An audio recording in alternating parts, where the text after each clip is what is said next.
Hey, yo, it's me, Pops Fan Marmalade, and you're watching the Comics-Related Madness Network. Huh? So come get some. CromCon. CromCon.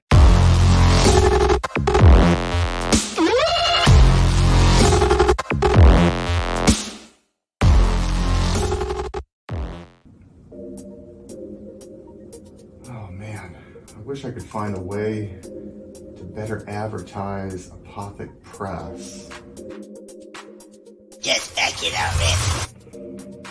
Whoa, Crom, what are you doing here? What's this? The Madness Roku Network. Sponsorship. 1 month of playing your 30-second ad on the network 3 times a day? Oh my gosh, for $20? And you can't beat that. Just back it already. All right, Crom, I'm doing it.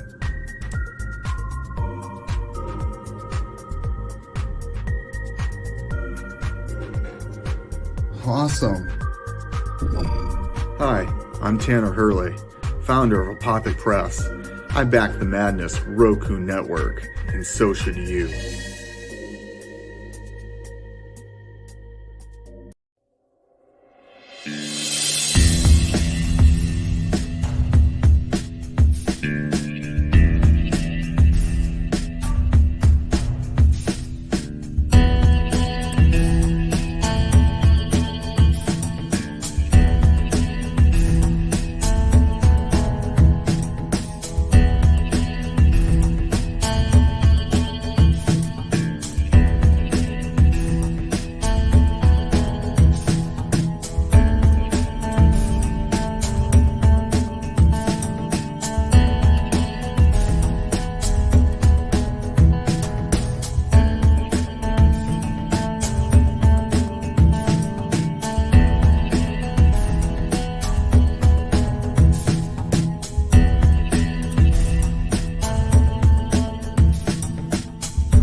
Fairview's coffee has mysteriously gone missing.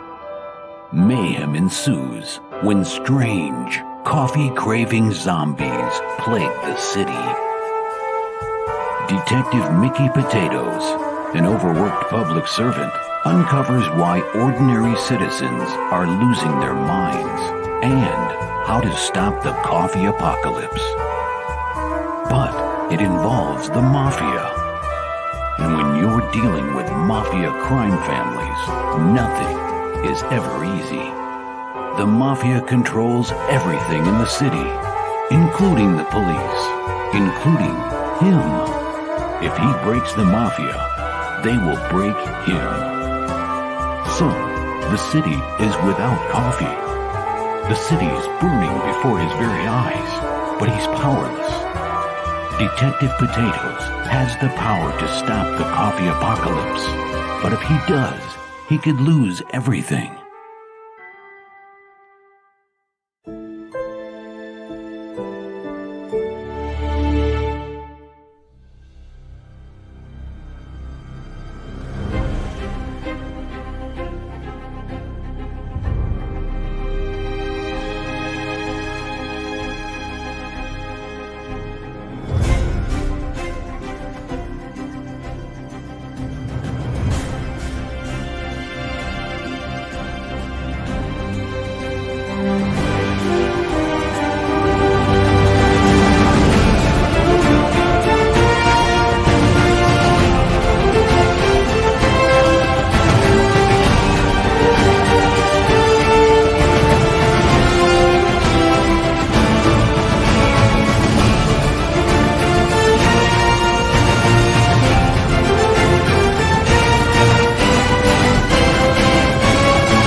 Richness Comic Network and comic-related madness proudly presents Monday Madness, featuring Pops and the Richness, and indie creators from around the world. Tune in to our content on Comic Talk with Pops Van Zandt on YouTube.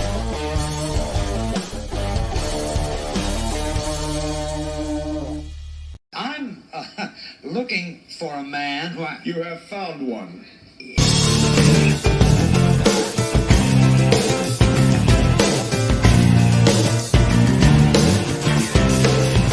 Won't you get in trouble if the boss shows up? Oh no, is the boss here? Hey, wait, I'm the boss. Stick him up, please. Smoke, if you wish. Come on!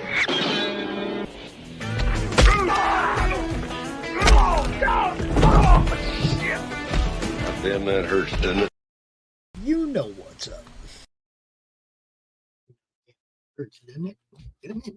A little bit. Yeah, I noticed like it kicked in the knee. Yeah. What is happening, everybody? Doc ran to the store. Gonna be here in a minute. My normal co-host, Rich, exhausted from moving yesterday.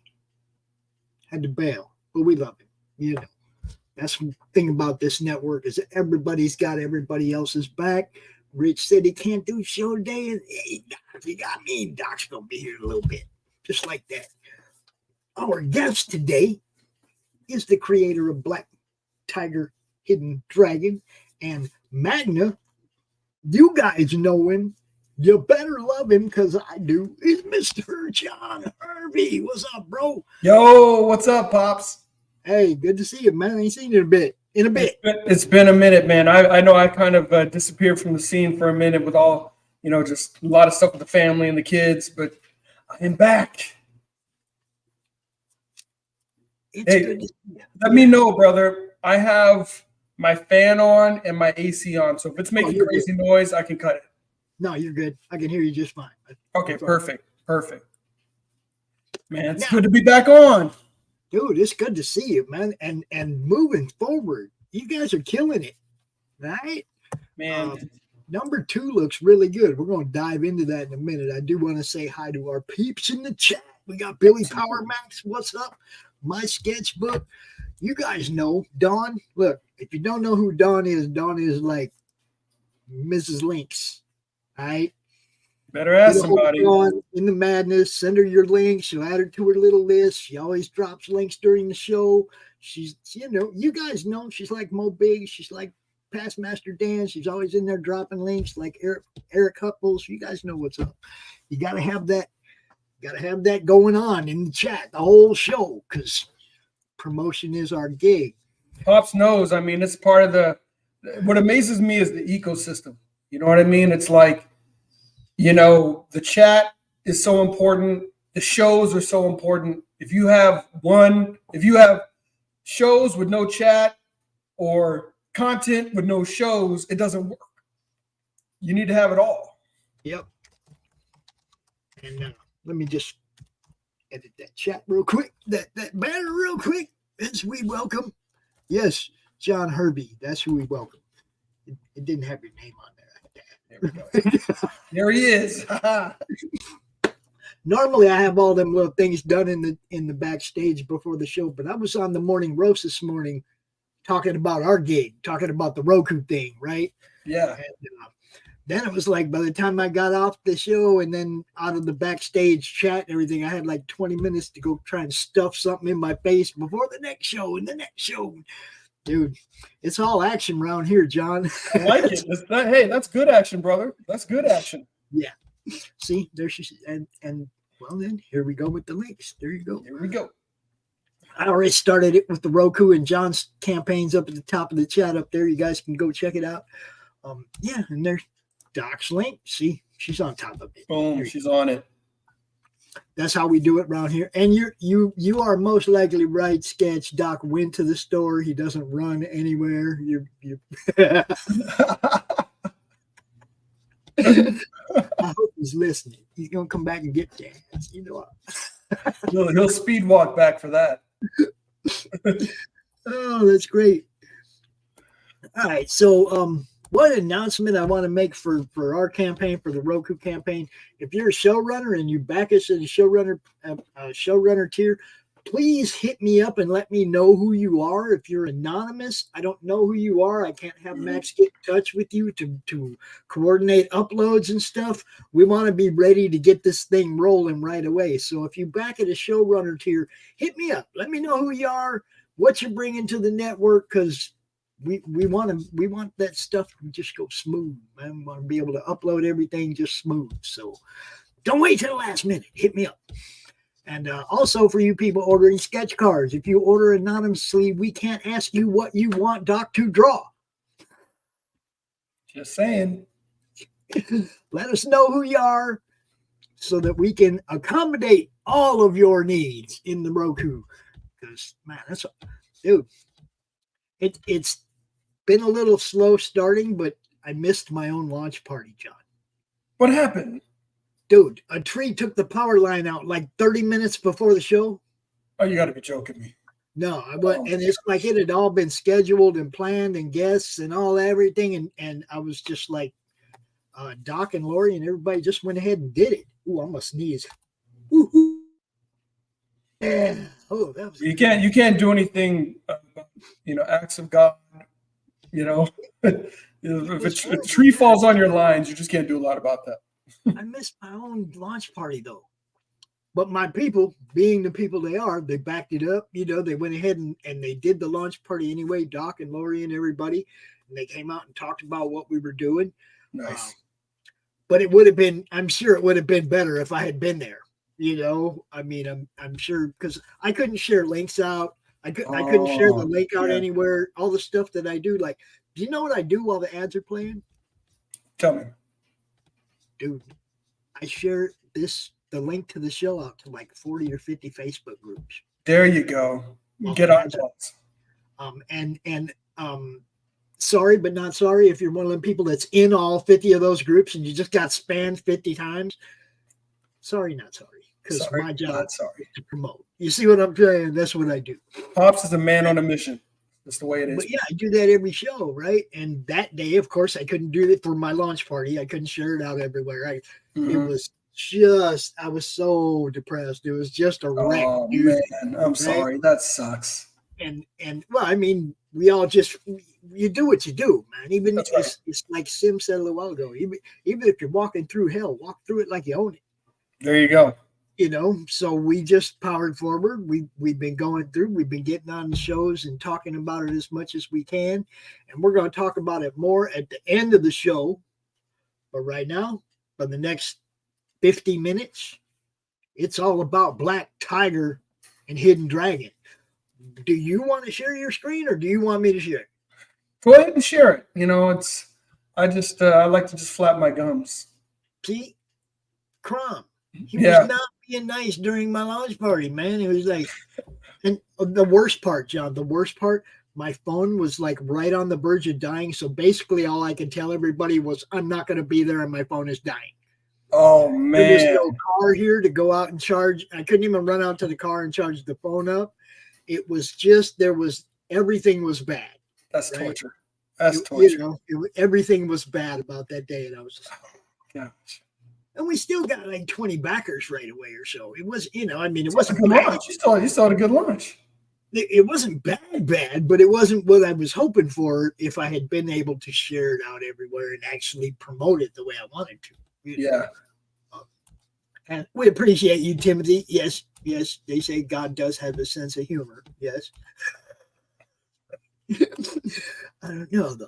I didn't think it was funny at the time. Right, exactly. Sometimes you can't appreciate it till later.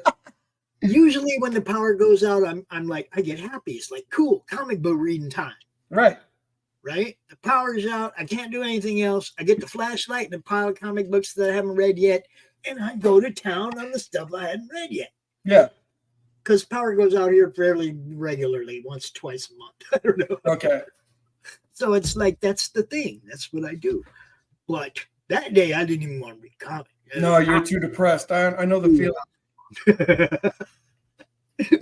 Anyone that has not launched a campaign, you don't quite know what it feels like.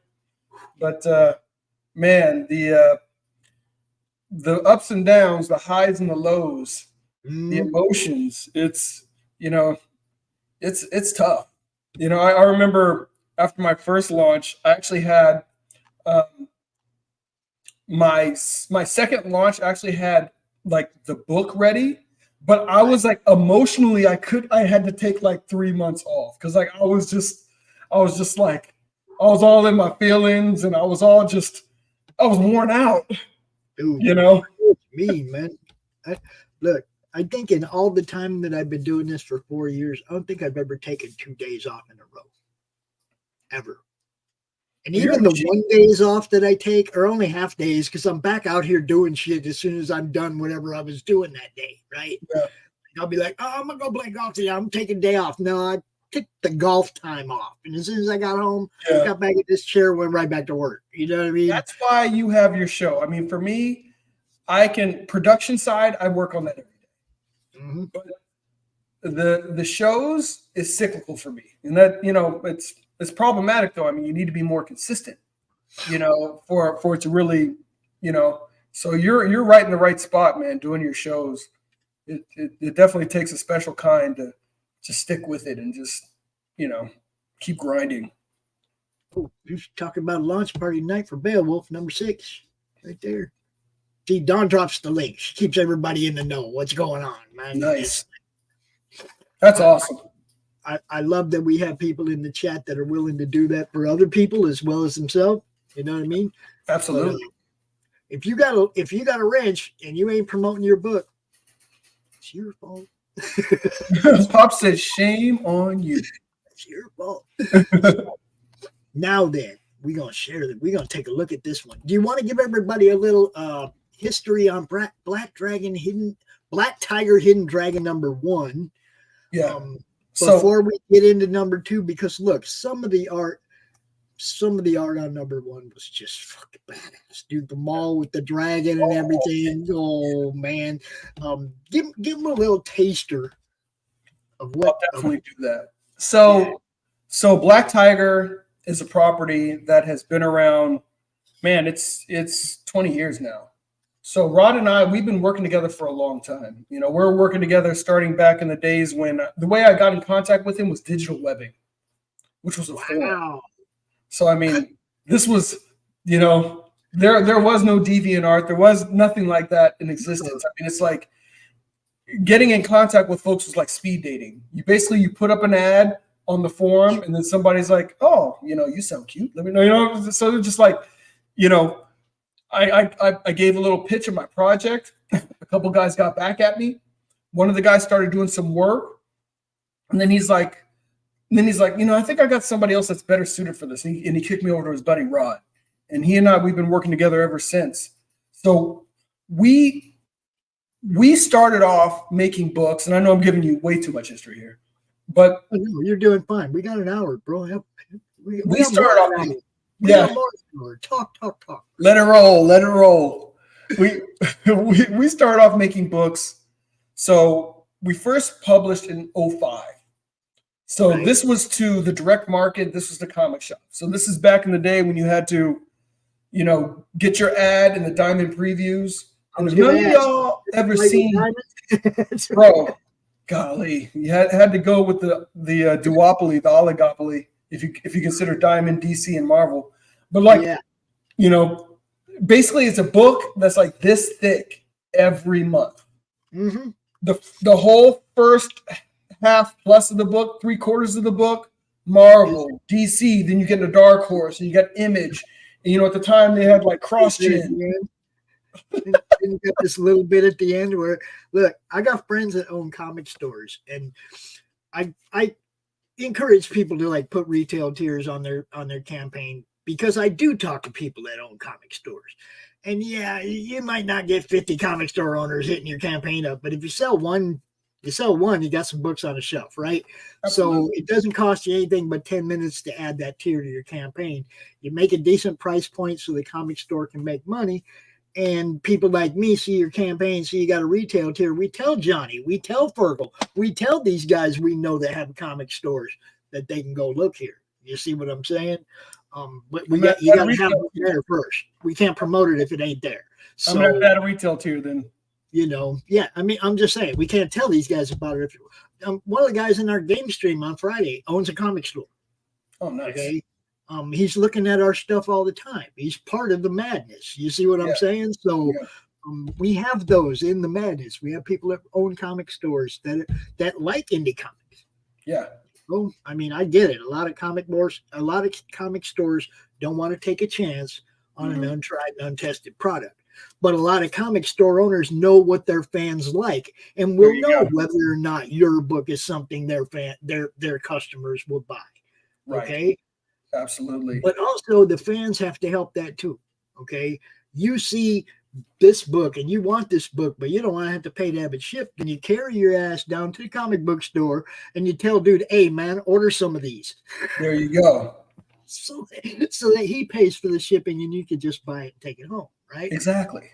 The fans you have to let the comic store owners know that you'll buy this product before they're going to just put it on their shelves. It's a risk for them.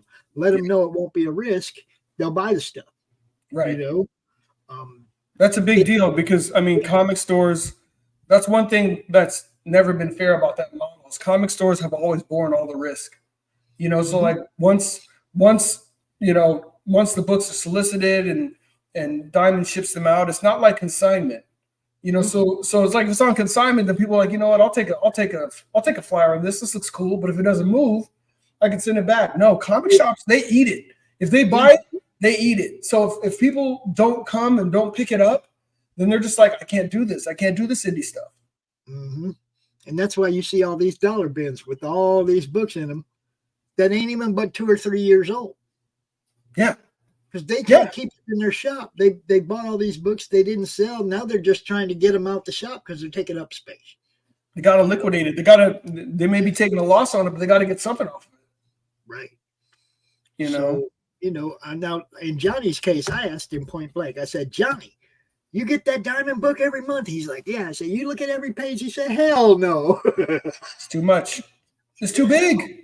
You don't got time for all that. Let him know your book is there. If your book is in Diamond and you're an independent creator, call your local comic stores and tell them what page it's on. That's right. Let them know where to find it in the Diamond book. It's all work, guys. The work doesn't end when the project ends. The promotion, the sales, the recruiting people to help you sell. That's all work, man. Absolutely. It's a different job, but you have to do it. I mean, it's like you have to produce a good book to start with, but you need to market and really get the word out there on your book. However you're doing it, whether you're doing it through crowdfunding, you can't just build it and think they're going to come. You got to come on the madness. You got to come on different shows. You need to do some things yourself. It's all part of the ecosystem. If you just build it and think they're going to come, I mean, if you're a 20-year vet in the industry who's been doing this for 20 years, then you can build it and they'll come. But if people don't know you from Adam, you got to get your name and your face out there. That's right, and that's pretty much what all I've focused on for 4 years now is making sure that people have a place to get seen. We've leveled up. We're getting ready to level up again, but the basis is people finding your content, people finding everybody's stuff, and having a place to go where they know they're going to be entertained with good shows and be shown great products. That's it. That's what our network is all about. Now, I kind of interrupted you on the book one because we got into the comic store thing, but give everybody the synopsis of book one, and then we will start rolling through this one. So the very first book was Legacy of Fury. That's a 172-page comic. So Hidden Dragon is actually the second story arc. So if you get book one, which is Black Tiger, Legacy of Fury, you're going to get 172 pages of comic. You're basically that's the initial jumping on point for this story arc, along with a really fun story of basically the passing down of a power from one generation to the next, from a father, then goes to a son, then to his sibling, Jin. You really get the dynamics of generational dynamics. You get cultural dynamics that are fun to play with. And then you get a lot of awesome martial arts. a lot of kung fu, and Legacy of Fury is also it's also very much a street, like a gangland story. So there's very much kind of the element. You've got, the mafioso in there. You've got the Chinese triad, and then you've got these metahumans, which are kind of like their own gang. So, reminiscent of the Morlocks, definitely my ode to the Morlocks. And you have all these elements in one city, and Black Tiger was really the linchpin that was holding all this together. And then when the prior Black Tiger dies, that's when everything just kind of goes to hell in a handbasket. So where we are now in Hidden Dragon is Jin Fong. She's an assistant district attorney. She has now taken on the mantle of the Black Tiger. And she has, her father, who was a cop before her and the Black Tiger, his name has been defamed. He was defamed as the Black Tiger, but then also defamed as a cop posthumously. So she's looking to restore honor to her name, the Fong family. She's looking to restore honor to the Black Tiger, and she's looking to restore order back to the city, which is just basically eating itself alive and is headed towards destruction. So a lot of fun elements in this. If you pick up Hidden Dragon Volume 1, you can pick it up from there. I mean, the story arcs are written in a way where if you pick up Legacy of Fury, you're hopping on kind of right from the get-go. That story arc completes itself and then hops into Hidden Dragon. I wanted to make sure that if somebody wants to give it a go, just wants to give this story arc a taste, you can pick up Hidden Dragon, and it's written in a way where you can just get up and go. And you can enjoy the story arc of Jin starting off as the new Black Tiger. There's a lot of groundwork that's laid in the first book, which is 88 pages, and there's a lot of payoff in this second volume. So a lot of the characters that were... Oh, go ahead, Pop. Sorry. I can talk. I know. I was going to say, all right. So that's kind of where we go from 1 into 2. And before we jump into 2, let me do my thing and bring in my partner. So just sit right down, relax, open your ears real wide and say, give it to me straight, doctor. I can take it.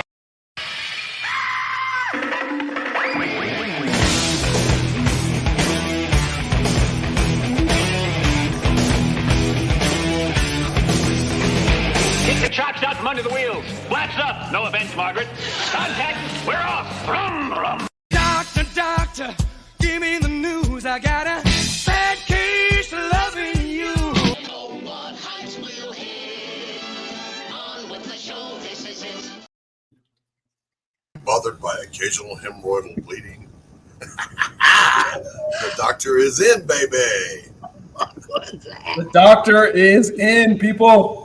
What's going on, John? How are you? Oh, man, I'm doing well. How are you doing, brother? I'm all right for an old guy. Hey, man. I was sitting backstage checking out Black Tiger, Hidden Dragon. Oh, nice. Nice, so man. Let's keep it rolling here. Yeah. Sketchbook, Don, good to see you, as always. Appreciate you, Sketchbook. Oh, there you go, right there. Appreciate you. You'll enjoy it. So Volume 1 starts off the new story arc with Jin as the Black Tiger, and then moving forward to Volume 2, I mean, it is wall-to-wall action. It is, Black Tiger finds herself in the midst of a game of death with one set of characters called the Five Fingers of Death, who were introduced at the beginning of Volume 1. So basically, they are, and this is very much kind of the Enter the Dragon-y kind of feel. You've got a pugilist, a master pugilist. You've got an Escrimador, who's a Filipino stick fighter. You've got a shinobi. You've got an African wrestler, and you have basically a Chinese martial artist, kind of like 36 chambers. Can kind of pressure points. So these are 5 of the deadliest guys on the planet, and they act as the right hand of basically a villain that you're starting to get more visibility to in this story. So you finally get to see Black Tiger going up against the Five Fingers of Death. You see Black Tiger going up against Onryu, who I love the name because it means revengeful ghost. You got to love Japanese translations in English. Yeah, man. The revengeful ghost. And then she also is pitted up against the Metahuman Activity Division, which is basically a division of the police force, but they got privatized. So they received private funding so that they could fight against metahumans. And of course, with the private funding, there's a lot of other things they end up doing which they have no business doing. But that's part of the fun of the story. So she's going up against, basically, cops that have anti-metahuman gear. She's going up against the Five Fingers of Death. She's going up against Onryu. And this whole time, she's headed down the path of figuring out who killed her father, who was the prior Black Tiger, what their end game is, and why they defamed him, and they've defamed the name of the Black Tiger, and trying to restore honor to the name of the Black Tiger. And in the process of that, you get to go on a little bit of a journey. You journey into feudal Japan, so you can see a little bit of the history of the Black Tiger. You journey into ancient Mayan culture, because the Quetzalcoatl is, of course, a serpent. So you start to get a much bigger view of Black Tiger and the dragon, and what all these powers actually mean and what they've meant over time. And you get to discover, she discovers, because she doesn't have a mentor. So basically, as it's being revealed to her, it's also being revealed to you as the reader. I want everybody to know John Hervey is the easiest interview you'll ever have. Because I read my mouth. And he's going to cover it all from beginning to end, no doubt. I love it. Pops knows I will flap my gums.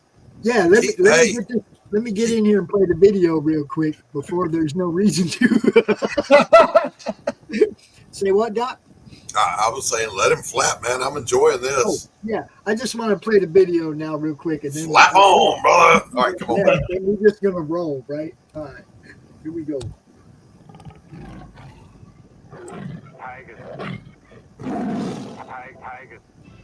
Welcome, Beyond Time travelers. We're excited to bring you the final 88-page chapter in the Black Tiger Hidden Dragon story arc, where the rubber meets the road as Assistant Defense Attorney Jen Fong must balance her career and personal life with her blossoming power and responsibilities as Black Tiger.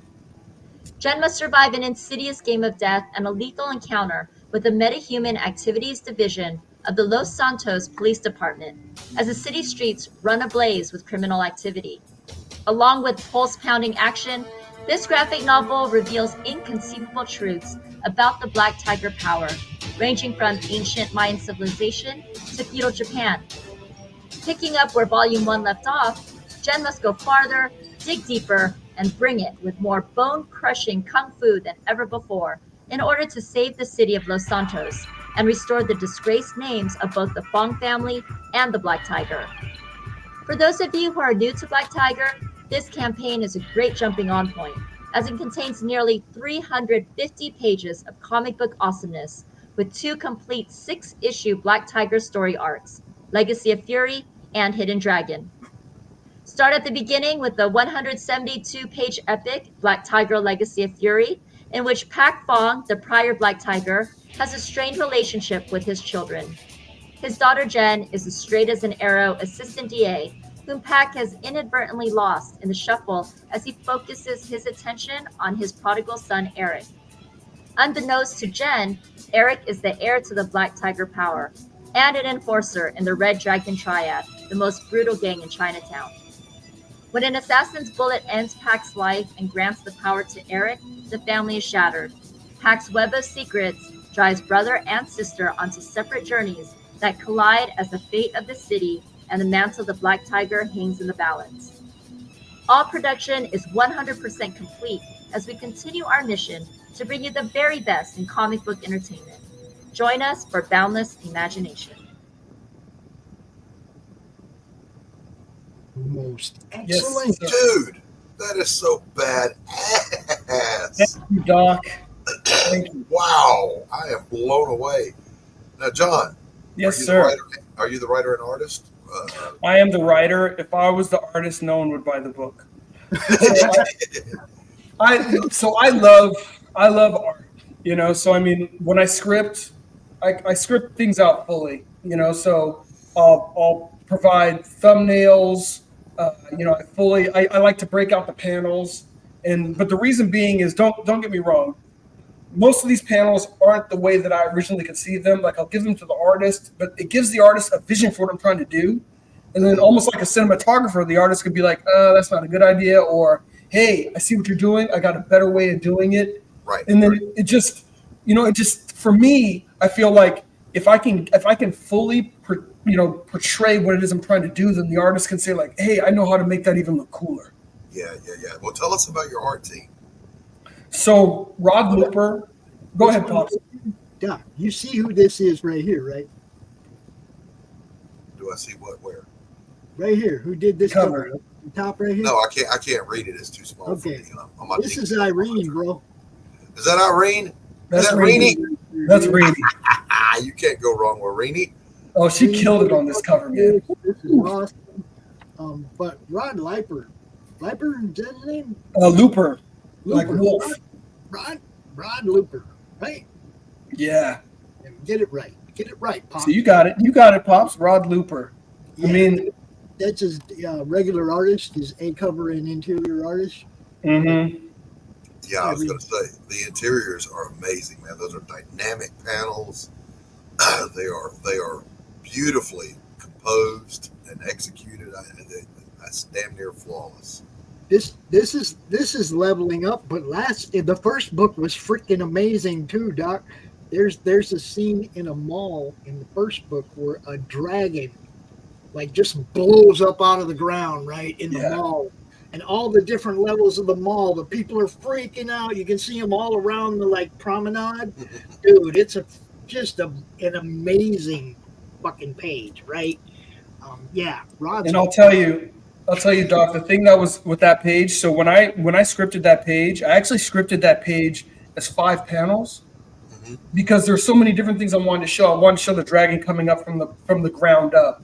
I wanted to show, people like the dragon going up and people are literally on the dragon. So I have all these things I wanted to show. And Rod was like, you know what, Yahtzee, I can do this all in one splash page. And he did it all in one image. So people are just like, oh man, that's a great image. I'm like, yeah, that was Rod. But I had all these different things that I wanted to show, but I was going to do it in like 5 images. And he did it all in one. Dude. It was, it's an amazing piece of art. Still to this day, whenever I see John, that's the piece of art that flies in my mind, and he's not even an artist. That's my shirt. You know what I mean? That's the shirt. Like, yeah. Wow. Yeah. And it's down there in the campaign too. So when we scroll down, I mean, that page, like Pop said, literally became synonymous with the property. Nice. Like I said, John didn't even draw it, but every time I see his name or anything, that's the first thing that pops in my head is that dragon popping out the ground, right? Yeah. Pete. What's up, Pete? Hey, Pete. Got a little Vasquez action going on in the chat. How you doing? So we go through, man, this is just all good. Man, I appreciate it. I mean, at the end of the day, all of us as lovers of comics, I mean, it's like, it's like every book we've looked to put our best foot forward, of course. But I feel like the community in general is just leveling up and leveling up. So it's like you have to not just outdo yourself, but it's a healthy competition. But we also like, man, there's all these other hot books out there. We got to give people a reason to say, like, you know what, I'm for sure going to pick this book up. I'm not going to miss this book. So we really work, I mean, along with really tailoring the story. One of the things that I've always loved, and I've probably loved it since Frank Miller's Daredevil. My buddy, he was collecting that series when it was, as it was coming out. I was actually at the time, admittedly, I was collecting Avengers at that time. So, because like Byrne and Perez were the artists on that run. So that's how I got into comics. I'm like, come on, that's a no-brainer. The goats.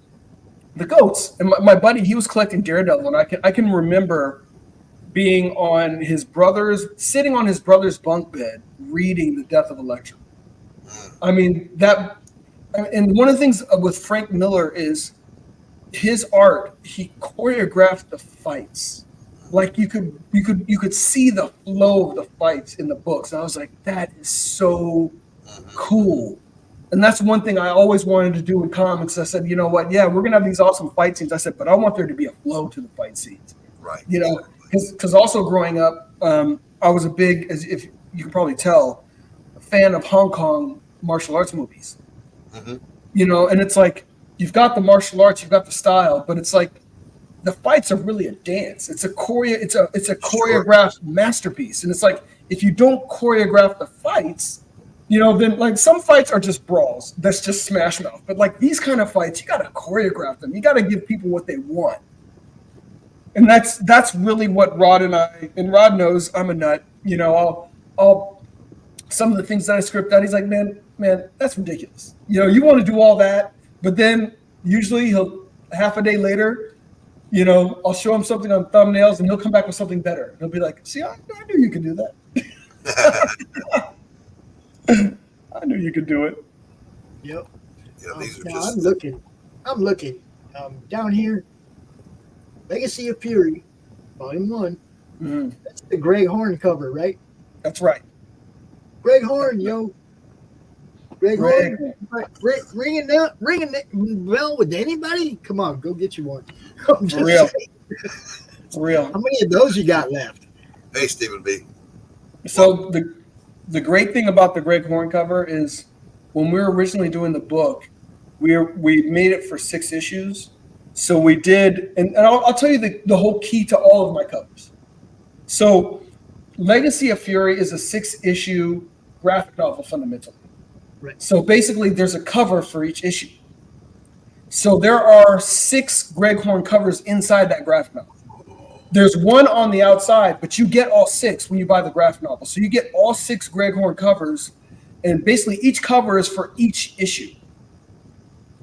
And that's how I've done all of my graphic novels. So these other ones, Volume 1 and Volume 2 of Hidden Dragon, are basically 3 25-page issues plus some other material in there as well. So you get 3 covers because each issue has its own cover. Rini did the cover for issue 6, and it was just outstanding. With Rod's cover, I did something I'd never done before. The splash page he made was so outstanding, we made that the cover. There you go. And then, that's what I'm talking about. Yeah, and then for issue 4, that's the one where she's pressed up against the glass in the Ferrari. That one was a guy named Eduardo Vieira Ramirez, and he's a phenom. So just being able to work with awesome people, I mean, that's what makes comics awesome. You know, get people involved and excited about a project and say like, hey, that's a cool project.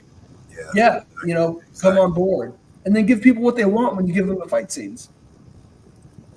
Stuff's just all good, man. It's just all good. Yeah, there's look, this is better than the mainstream by a long screaming mile. You're not going to find this kind of quality in the hacked out monthlies. Oh, absolutely not. Look at that dragon right there. That's what I'm saying, man. Look at this. No, I appreciate that. And the thing is, you know, just like so many of us, I mean, you know, we know quality when we see it. And being able to work with Rod has worked for DC before. He's worked in video game, kind of like the development for video games and animation.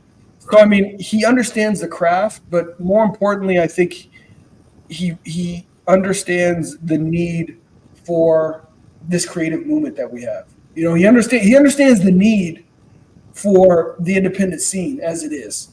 Yeah. You know, and he understands that, like, you know, we put out books. If you're lucky, you're putting out one a year. Probably not that. So when you're putting out a book, you got to make every page a masterpiece. You got to make you can't cash it in on anything. And on top of that, people are paying a premium because they're fundamentally helping you get to the finish line on your books. Everything has to be a flipping opus. Everything. You can't cash it in on anything. Yeah, there's no pulling your punches. This is the main event. No, everything's got to be a bolo. Every page you got to want people to say like. Yep. Oh, that's a great shot too, over the shoulder and driving a car. I love that kind of shot, man. That's the subtle kind of stuff that separates the boys from the men. I'm just saying. Absolutely. Or the Rainies from the little girls. Yeah, that's putting them on the glass there, Pops. You're muted though. We can't hear you. Is that like butt cheeks up against the window there? Absolutely. Oh, is it? That's velocity, man. Okay. That car is moving. She's pressed up against the glass. I got you. You know, telling you, gotta give the people what they want, Pops. So yeah, so that was that dragon cover. That was the volume 1. That's the volume 1 cover. And the thing is, there's also, and I should have put it on there, there's also the back to that is the back shot. So her from behind in that exact same pose. And then you see that the 5 fingers of death are dropping down from in front of her. So she's got the dragon behind her and she's got the 5 fingers of death in front of her. So I was really happy with that painted cover. The guy Artisita, his name is Charles. He is the one that also painted the Rini line art. Because when Rini did that cover, I was like, this has to be, we're going all out on this cover. Beautiful. Hey Q, what's up, buddy? And Pops, you're muted, just so you know. Oh, he knows. Okay, Pops is talking to himself. That's fair. I do that too. Go ahead and, you want to go ahead and introduce your whole team here real quick? Absolutely. So, I'm the writer creator. Just quick on me. I was first published in '95, working for Motown Animation, Motown Machine Works. That was the first time I was actually published as a writer. Their books were distributed through Image. Rod Looper, I was telling you about Rod. He's a phenom. You see all his line work, and the great thing is, if you get all this Black Tiger stuff, almost 350 pages of book, you're getting his line work. Yeah, man, I want to meet this guy. You know what? We got to have him on the Madness. We got to have him out here. Yeah, we absolutely got to have him on the Madness. I'm a fan. All right, you let him know that this old man who has seen it all looked at his work and went, "Holy shit!" Absolutely, man. We will hop right back on the Madness, man. I will get him, and we'll, because he's a great dude too. Just also let him know that I hate him. Okay? It's a love-hate thing. There's hatred here. Yeah, it's love-hate. And then of course our girl Rini, she's a phenom. That goes without saying, and she's I think the first time I met her a couple years back, and she was doing, her first volume of Fiendish, and I was just like, we were talking with her, and then I realized this girl can do everything. I mean, it's like she does. Yeah. She knew all levels of production, but she can do any flipping medium, any medium. I mean, the girl, she does freaking wood burning. She does, whatever. I'm sure acrylic. She could probably chisel in ice and like make an ice sculpture. There's such a thing as pencilers, there's painters, but then there are people who are just artists. They make art. She's an artist. Right. Yeah.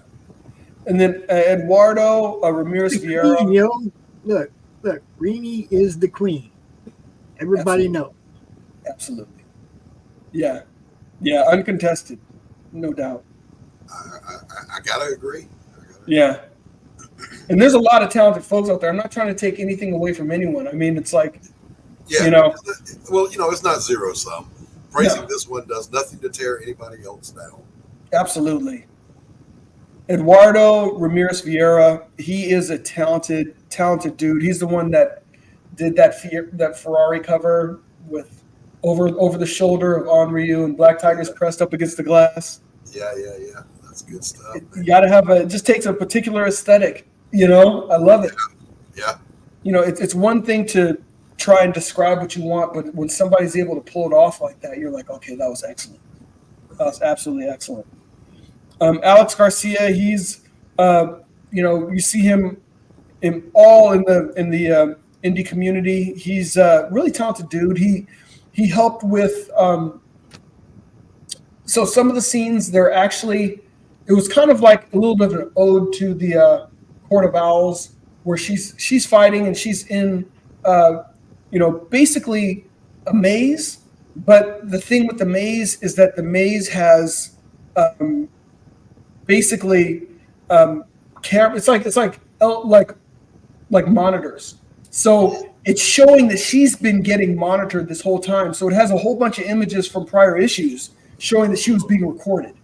Okay. And what he did was basically we kind of green screened the walls, and he was able to take the images and transpose them onto the walls of this this cage of death. It was amazing. It was really a maze of death. So he's really talented.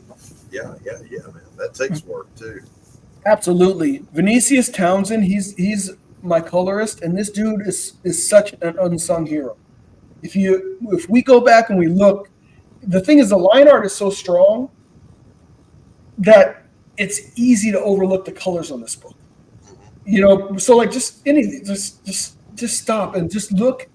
Yeah, sure. This is just a great look at the colors. Look at the colors right there. Look at the texture. Look at how he's got like the shading.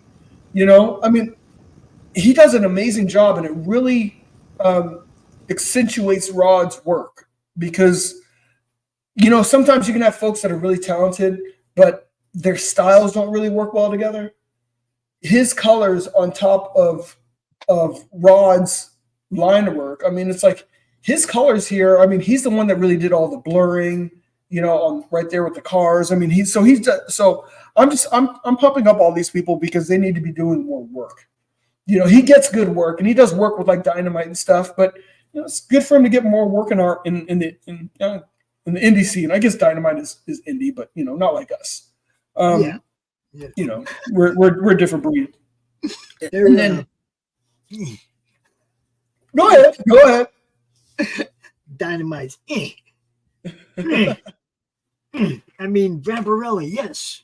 Yeah. But some of it's, Yeah, so, some of it is kind of tired. And they got some great properties, just got to do them right. Red Sonja. Yeah. That is the problem. They do have great properties, but we're not seeing the quality of story from those properties that we shoot. Absolutely. Absolutely. And then there's Marco de la Verde. He's the letterer. And if you look at the pages that have letters on them, he does an amazing job. It's funny. I was looking at this one tweet came up a couple days ago from Adam Smith, Andy Smith. And I guess it was like a Green Lantern he did a while back, like years ago. And like the letterer took John Stewart's, the words that John Stewart was saying and put them like right there on his chest. You can't even see the lantern on his chest. You're just like, he's like, he could have put it off to the left side. Actually, he said, I made room for him over here to put the bubbles, and he still covered me up. Yeah. So, you realize that every layer of production is an art in and of itself. And if you do one of them improperly, it really takes away from the experience. So it's like that seems like a no-brainer, but you'd be surprised. I've seen people do really dumb things. And then there's the real boss of the whole show, my wife. She's the editor. She's a teacher by trade, so she keeps me in check. Homonyms are my mortal enemy. If a word has two ways of spelling it, I'm always going to spell it the wrong way. It's just how I roll. And grammar is like parlay for me. I'll use I'll use some, probably either I use too much punctuation or not enough. So that's not past tense. That's present and future as well. Has a great team to work with. Appreciate that, Don. Thank you very much. Yes. No, great people, and that's one of the things I love about comics. It's, you're coming together and you're making something that's bigger than anybody. If any one person had done this, it would only be a fraction of what it is. And that's when you come together and you form Voltron. The thing that blows me away is the people that can actually do all of it, right? People like Glenn Fleming, people like Irene. People that can do the whole show. And man, that blows me away that they put that much time and effort into learning every aspect of the production. Yeah. Yeah. Learning it, not just knowing what it is, learning how to use them all, how to manipulate them all and make them all look good. Do you know the flicker rule, John? What's that? If you're a letterer, you know, like most lettering is done, it has to be pretty much done in capital letters in comics. That's pretty much the way they do it, right? But there's certain words you can't do that way because bleed. You have to check your font because you don't want flicker to turn into fucker. There you go. I'm just saying, you know, there's certain things as a letterer that you have to look for. That I saw a book that had that word in it like 4 times in the first 5 pages. Really? Yeah, it was like, oh, it's not a fucker alike. You know, it's like, but that's the way it read, right? And it was like, man, now as a letterer, you really have to check your font because you do not want letter bleed, you know. That's right. So good letterers when you never see that kind of bleeding over. That's right. You know? So I mean, like there's Eric Weathers. There's some great letters. Oh my goodness. That don't make those kind of mistakes. The only time you really see that is in somebody who's learning to letter and they don't know. That could happen, and they don't realize that fonts bleed, but they do. But they do. But they do. If that font's too close together, those letters are gonna bleed. That's right. Yeah. So all of a sudden they merge. You don't flicker anymore. Yeah, it was crazy. It was, like I said, it was like 4 times in the first 5 pages. It was like, oh. And that just takes you out of the story. Oh, well, I mean, you know, there was other things that were bad too. It was like it was a high fantasy with Detroit ghetto discourse. Guys were talking like they were from the ghetto, but it was a high fantasy book. Oh, please. And it was like these guys didn't get transplanted there from Detroit. This is where they were born. Does everybody there talk like they were born from Detroit? You know what I mean? It was like, no. I didn't get it, you know. Yeah. Oh my goodness. It was crazy. Oh, Doc's having tech issues now, trying to get back in. He will be back, though, I promise. I think Doc's clawing his way back in right now. There he is. He's back. Mm-hmm. You're muted, Doc. I will not be defeated, Crom. That's right. That's right. And he's throwing spears at us every day, man. He's trying to knock it out every day. So this like a wraparound cover. What is this right here? So let me tell you the story to that. So Legacy. Well, now, wait. I gotta get in here real quick. With my little anecdote that just happened. So the wife has decided after all these years she wants to decorate for Halloween outside. So there's like a 40-foot tall skeleton going up outside. Just to horrify the kids so they won't come for the Halloween. So anyways, can I come do? But so I get off here and I run and I trip over both the cables from my headset and my camera. Oh!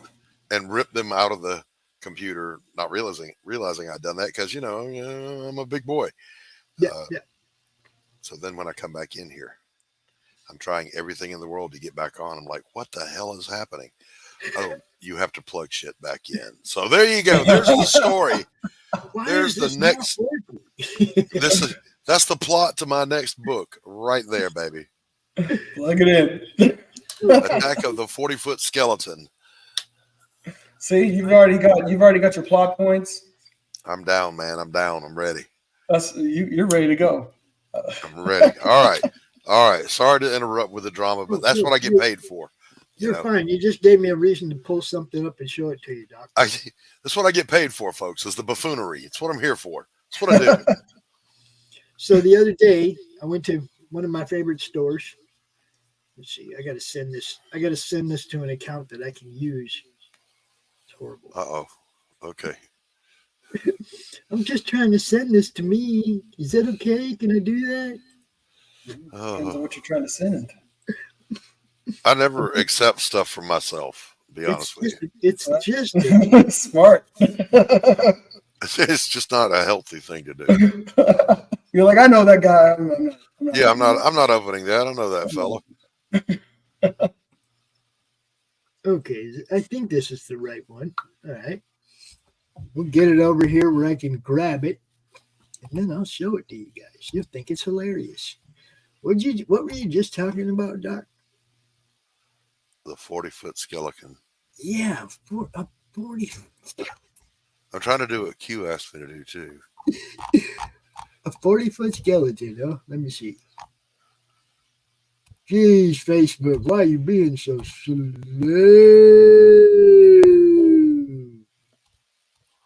Oh, no, it's what Don said.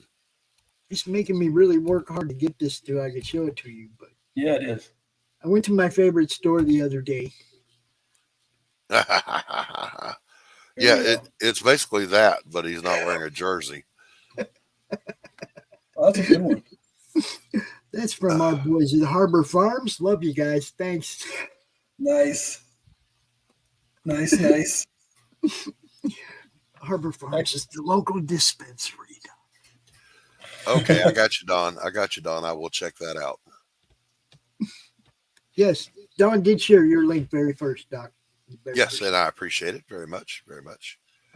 Yeah, I'm rapidly closing on finished with a damn dirty thing, and I think I'm going to launch the campaign as soon as we mail out the first pariah. So Nice. All right, so what's the story with this big old giant piece of art right here, brother?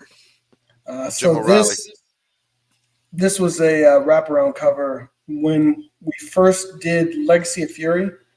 It was the first campaign I'd done, and I foolishly decided I was going to make a hardcover with a wraparound. So there are a few people like, actually that's the one thing that Eric the Guapo keeps wanting me to bring back.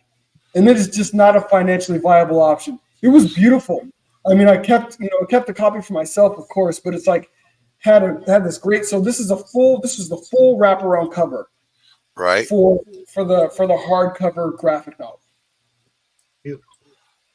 So I got to use that picture for something. Dude, I mean, that's amazing. That wasn't one of my smarter fiscal choices.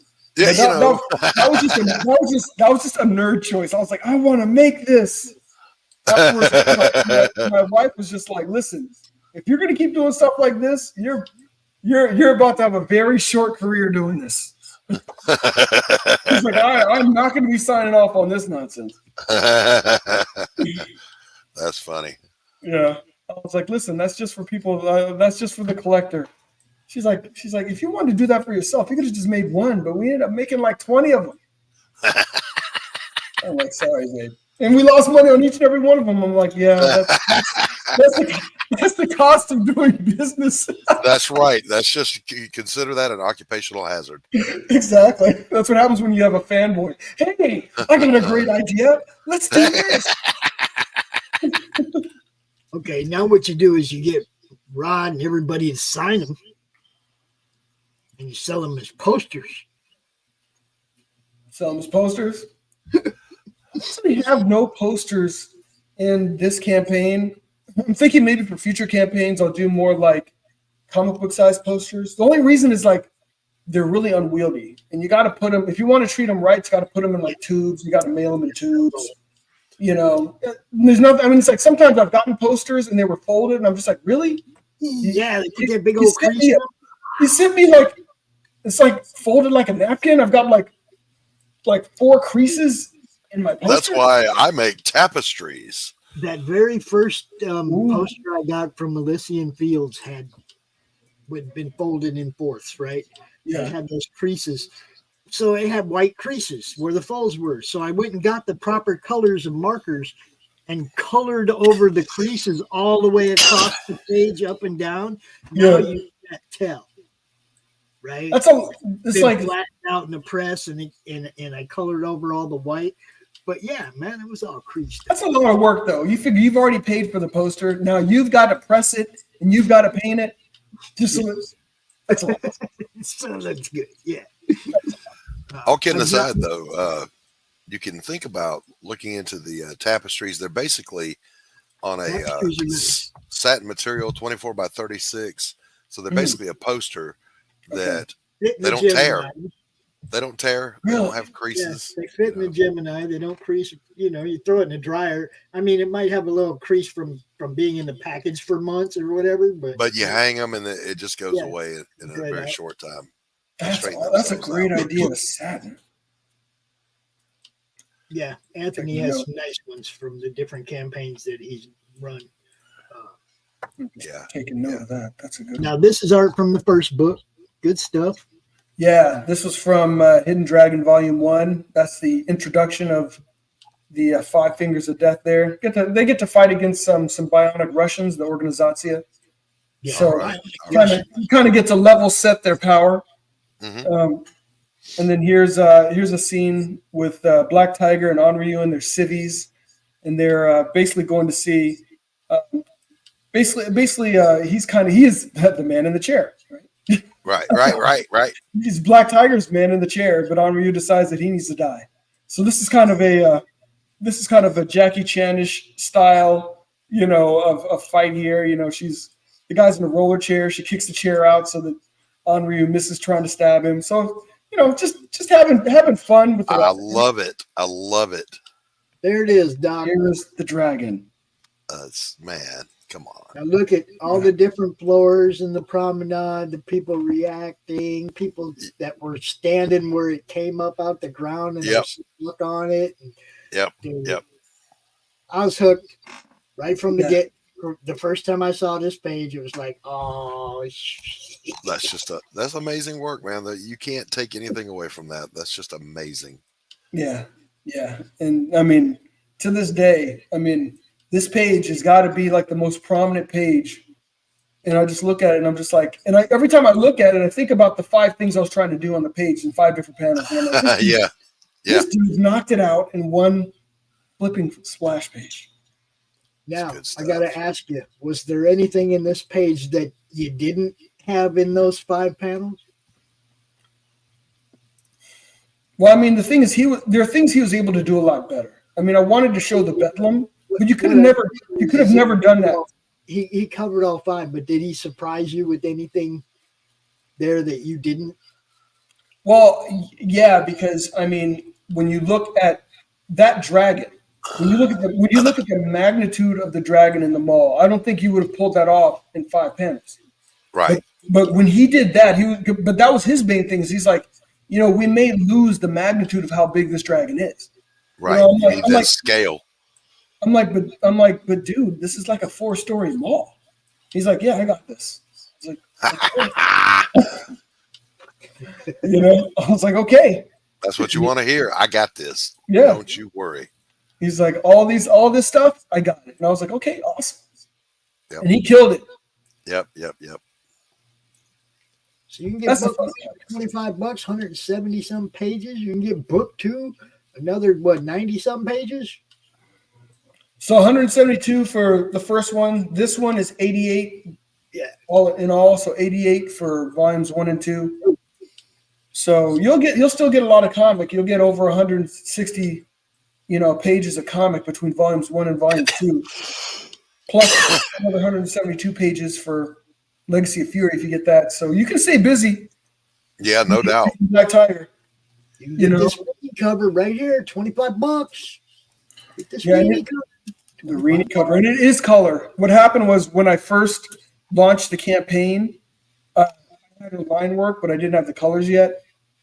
So then I posted it as an update once it was colored. But that is the Reenie cover, fully colored. You can get this Greg Horn cover of Volume 1. Telling you, man. And he has that fish eye. He has that fish eye on that. Man, Greg Horn is, that guy, he's still next level. Yeah, next level. No doubt, man. It's just all good stuff, people. Get you some. That's all I can say is go get you some. Get you some. Go get some. Let's see. I got somebody else wants to chime in here real quick about this. Absolutely. I can't find him though. Where the hell is he?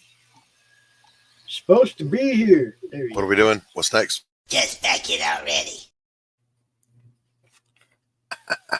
It's gone.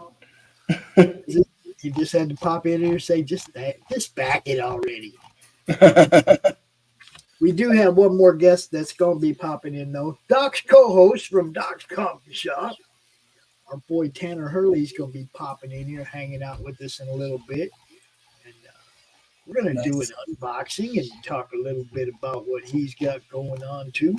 Nice. Dude, this is all from book one, guys. There's amazing stuff. That's right. And then here's some good old martial arts action. This is another one of the Greg Horn covers. And, so the story behind this was, so I gave Greg for each issue. I let him have the script so he could see and he could really tailor the covers, to each one. And this second issue was like a reveal. It was Jen learning about the Black Tiger power in her family. So this exact scene doesn't happen, but as a reveal image, it's the flipping best. I mean, when he made that, I was like, damn, I should have done that in the book. But, it's one of those things where it's like, I always wanted covers that had some relevance to what was going on in the book. So I love covers, but the two things that will piss me off about a cover is if you put something on the cover that I really want to see, and then I don't see anything even related to it. Yeah. Or you get this awesome cover, and then the interior is just shite. You know what I mean? Then you're just like, oh, come on. So I love the relevance of covers. That's just me because I started reading comics in the 70s, and then like the covers were always telling you about what you were going to get inside. So that's just the aesthetic that I like. And then, I want to know that the quality runs through. So what this represents here is this is all the Beyond Time stuff. So, and this is in chronological order. So if you want to read everything Beyond Time, you can pick up Magna 1 and 2, then the Black Tiger Legacy of Fury, then you pick up the Posse, and then you read Hidden Dragon Volumes 1 and 2, and you have all of the Beyond Time universe chronologically that has been published thus far. And it's almost 550 pages of comics. God almighty, man. I'm trying to keep people busy. You know what? That's busy. That'll do it. That'll do it. Yeah. And then there's original art for folks that are buffs of original art. So there's pencil pages from my man Rod. Then there's also penciled and ink pages. So if you're somebody that loves original art, I'm telling you, get it on the site, because once this campaign is no longer live, he's going to take all those pages and he's going to do them in auctions, and this stuff goes for over $1,000. Because once people start bidding on it, it's over. Yeah. Then they bid up the prices. Right. But yeah, I mean, the martial arts action, the story continuity. Just enjoy it. It's all in there. I like that page. Yeah. Yeah, that's a beauty. That's a beauty.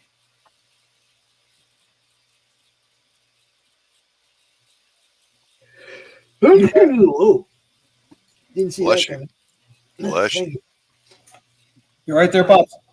Yeah, I'm good. So those were the pencils, and here's some of the ink pages that you can get a hold of. So, if you're somebody that loves original art, go ahead and scroll. I know it's a long campaign, but go ahead and scroll through and enjoy it. That one's nice too. Yeah, you gotta love the Goblin Warlord and his Ronin. Rod, you're a beast, bro. If you're watching, I'm just saying. Yeah, and then you gotta have the Goblin Warlock. That's just a given. So just having a ton of fun with these stories, and the beauty of comics is what are your constraints? It's really your page rates and your imagination. How did you capture that sunburned Doc look? What's up? How did you capture that sunburnt Doc look right there? You like that?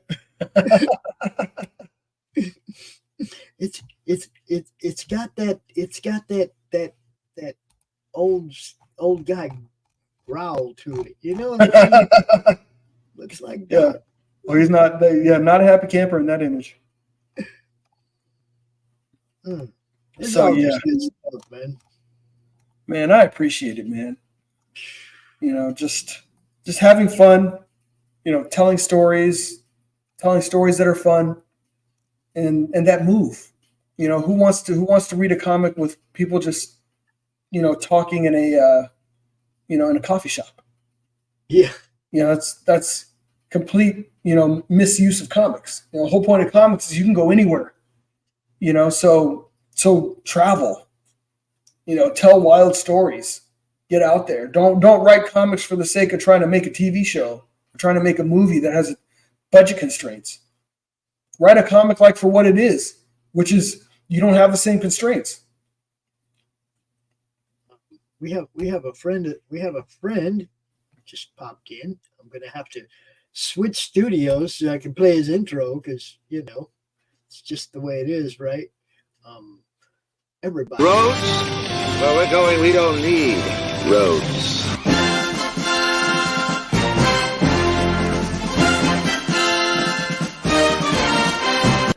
Gordon Shumway, nice to meet you. Interested in a new Buick? Nonsense. I've not yet begun to defile myself.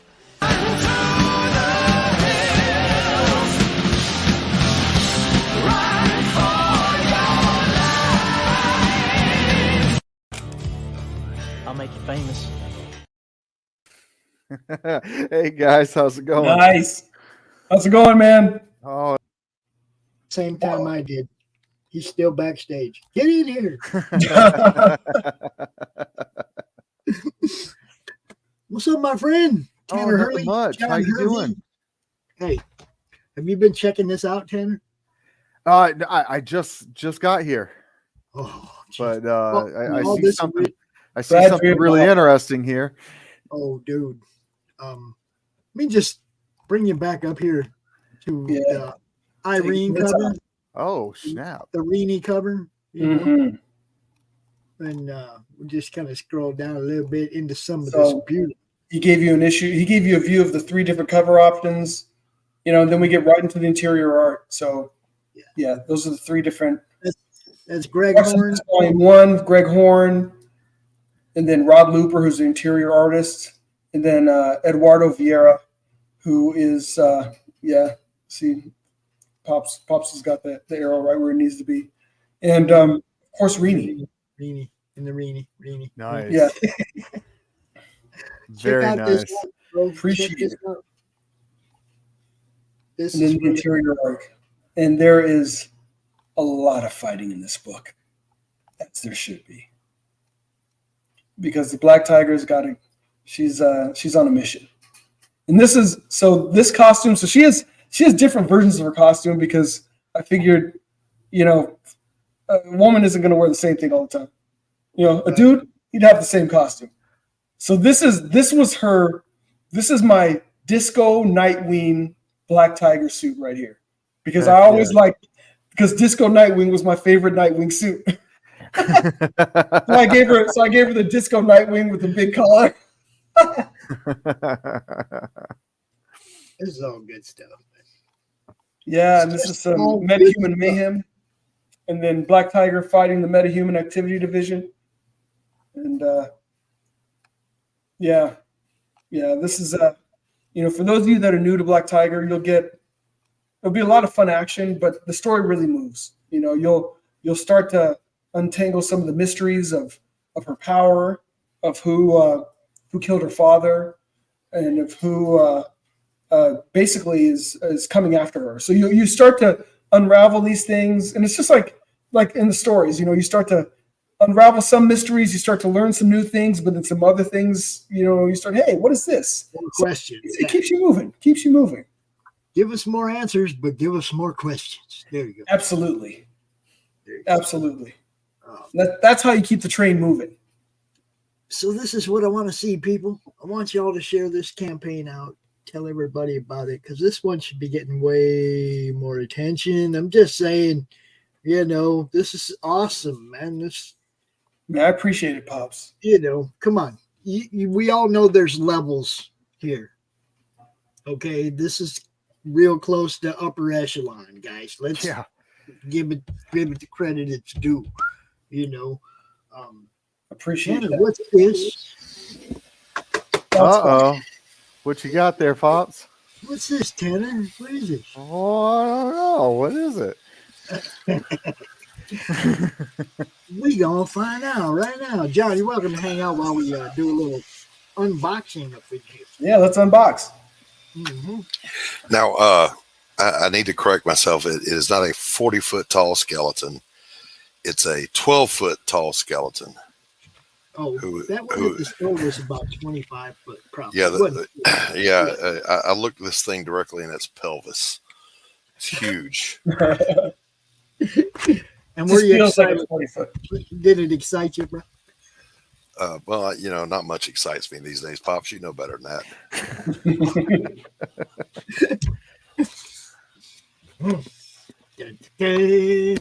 Unboxing a new product always excites me. There we go. Ooh, Let's see what we got. All right. Now it's fitting. It's fitting that these have made their way to the house. Ooh. Because I have the first piece of art that Tanner ever drew of her. Yes, nice. It does. All right. It's Brian, everybody. Now I was not expecting all three covered. Yeah, surprise. But Toxic Beach, come on, guys. The Toxic Beach cover. That's it. That's it. That's awesome. There's shit out there in the water with big old tentacles and whatnot. The Toxic Beach cover is. It goes in a whole nother direction when you got tentacles in there. Definitely does. Becomes even more toxic. Exactly. And then we have the Armed and Ready cover. I think I like that one a lot. The Armed and Ready cover. Yeah. Right? Or Armed That's and my Dangerous. personal favorite. Or Armed and Dangerous, however you want to call it. I'll let you call that. Okay? And then finally, Laid Back and Loving It. There we go. There we go. Just lay back behind a rock ready to shoot somebody. Just come on out here where I can see you. Mm-hmm. There you go. The heels, the stripper heels, all of it. That's the way to do it, right? So there is the link to Fund My Comic for Electric Agent of Helix. Nice. Get over there and back this thing and help Tanner get it across the finish line. Are these available also on that campaign? No, those are only available through direct messaging and Direct sales. Direct sales, yeah. If you want to get a copy of Rin, hit me up, hit Doc up. If you can't find Tanner, hit us up. We'll put you in touch with him. But don't hit me up. I'll forget. You're his co-host. I forget you'll see him on Wednesday and you go, oh yeah, somebody hit me up. See? No. I see my wife every day and I forget who she is. She comes in and she says, hi honey. I say, who are you? You're doing that on purpose, old man. Selective memory. Yeah, I'm old. I'm old.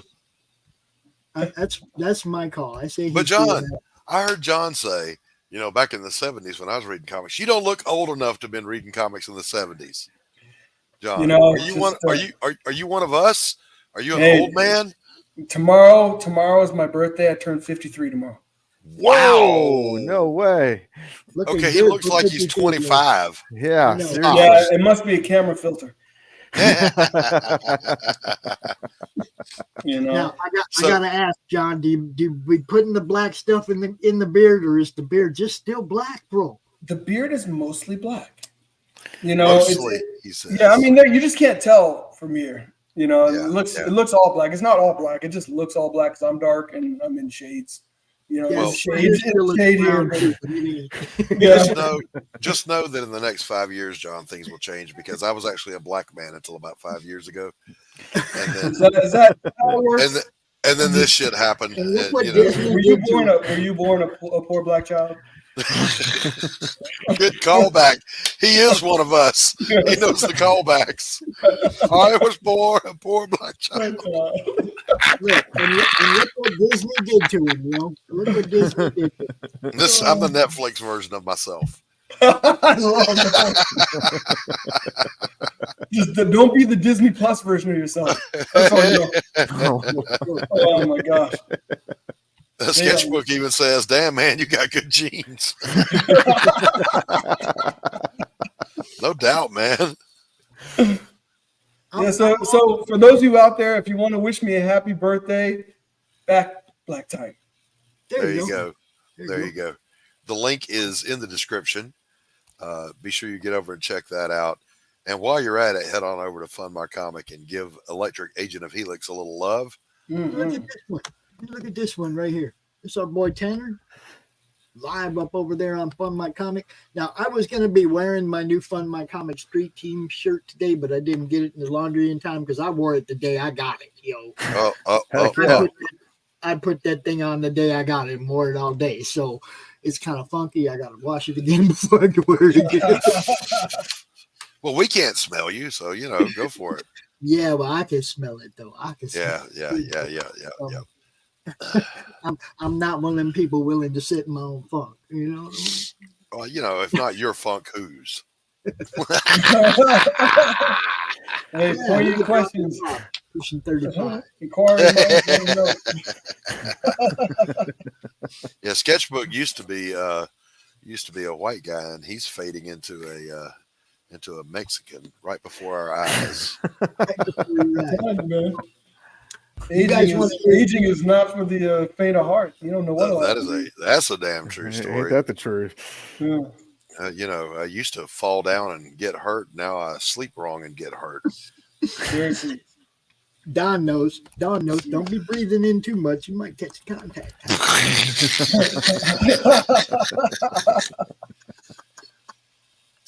Why do I feel the need to go take a shower now? Come on. All right, Tanner Hurley, you're the man of the hour. I'm going to play a video real quick because this video is good, guys. And then we're going to let Tanner talk about his stuff. So here we go.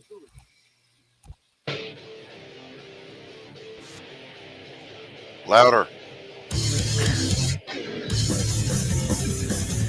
Whoa.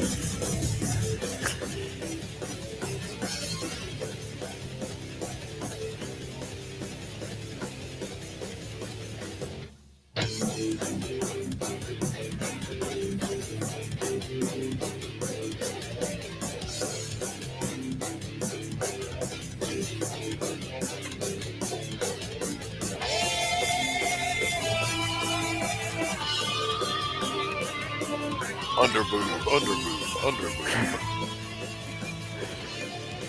This looks great, man.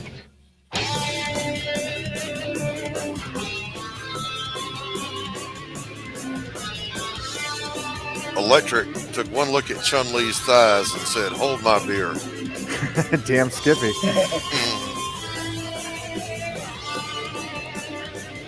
That was good. Well, that's beautiful. Underboob is underrated. Was that Bill Mouse? What, the artwork? Yeah, the cartoon. No, that was Steph Wilson. Oh, Steph Wilson. Okay. Rich's favorite artist. Right. I'm aware.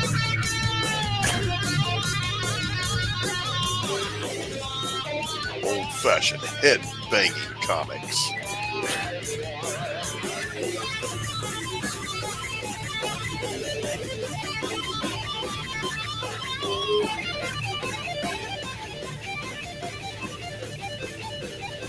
Steven, I would love to see my characters in your style. So Dude, be tempted all you will.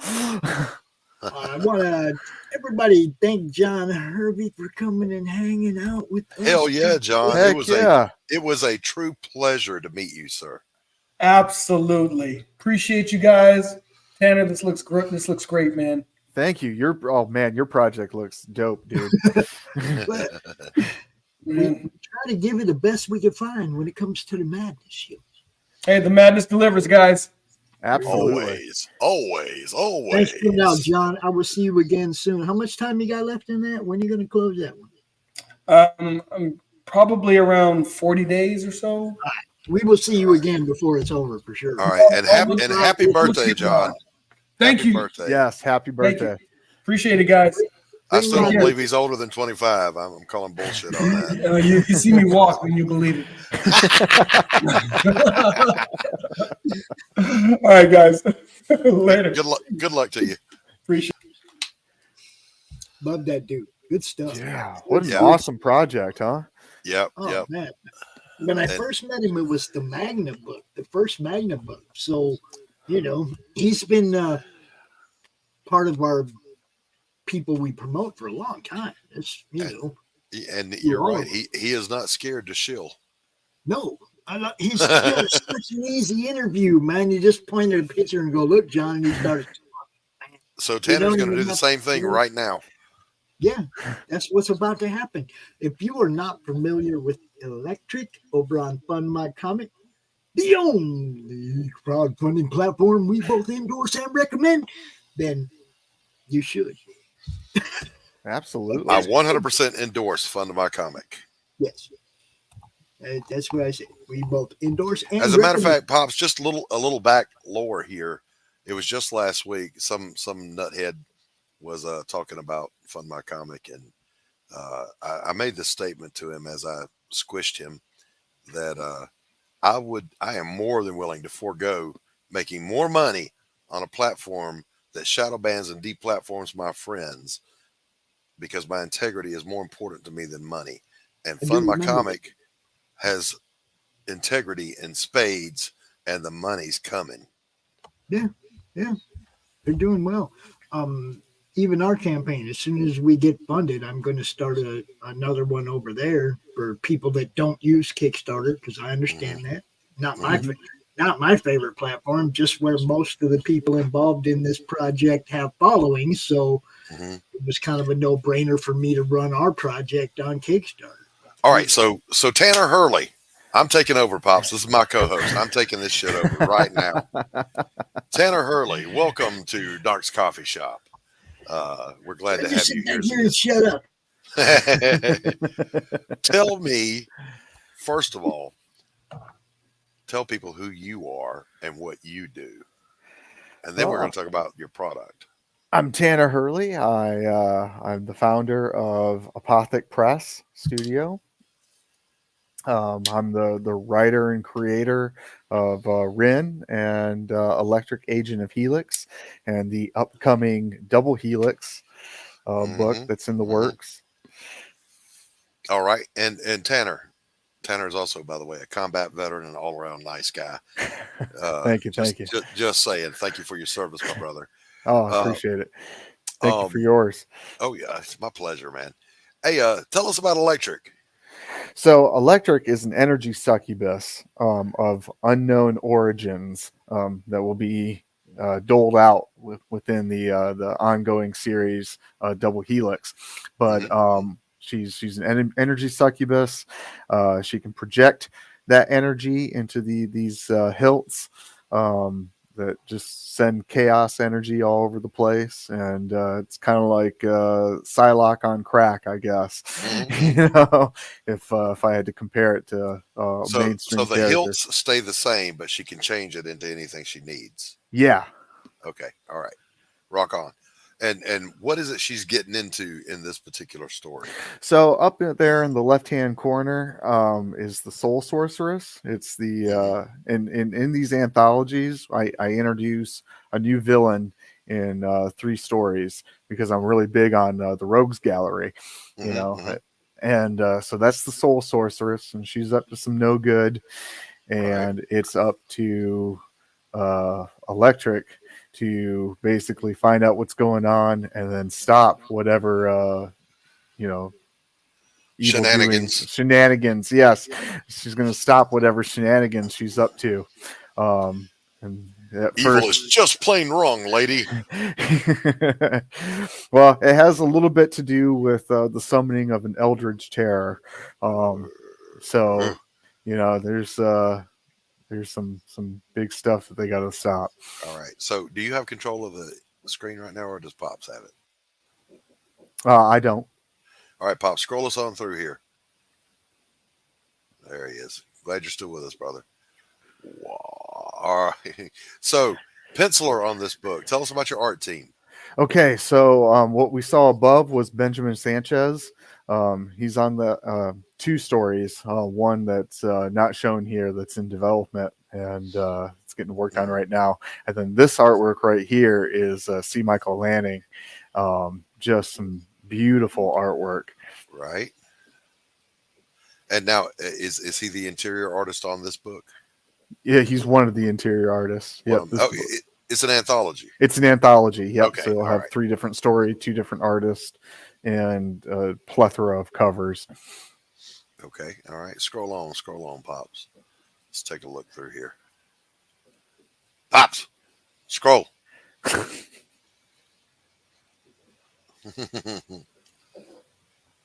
All right. So let's go through let's go through the tiers here. All right. So I basically showed the 4 different main covers. And so for the first ones, it's, cover A, cover B, cover C, cover D. Mm-hmm. And you got covers A, B, and D are by Benjamin Sanchez. Cover C is from an amazing artist out of Brazil. His name is Tami Gadaha. Okay. And this is $5 for a floppy. This is not. Yes. This is not digital, boys and girls. It's not digital. The book in your hands for $5 plus shipping. All right. Now, if you want a digital copy, I believe it's $2 up above. Okay. All right. Scroll on. And then also for $5 plus shipping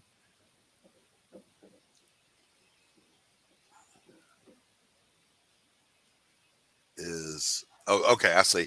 So you're showing the same image, but this is cover B. Then we have cover C and cover D. All right, scroll on down past D. Tanner got $5 books. People, just get some $5 fucking books.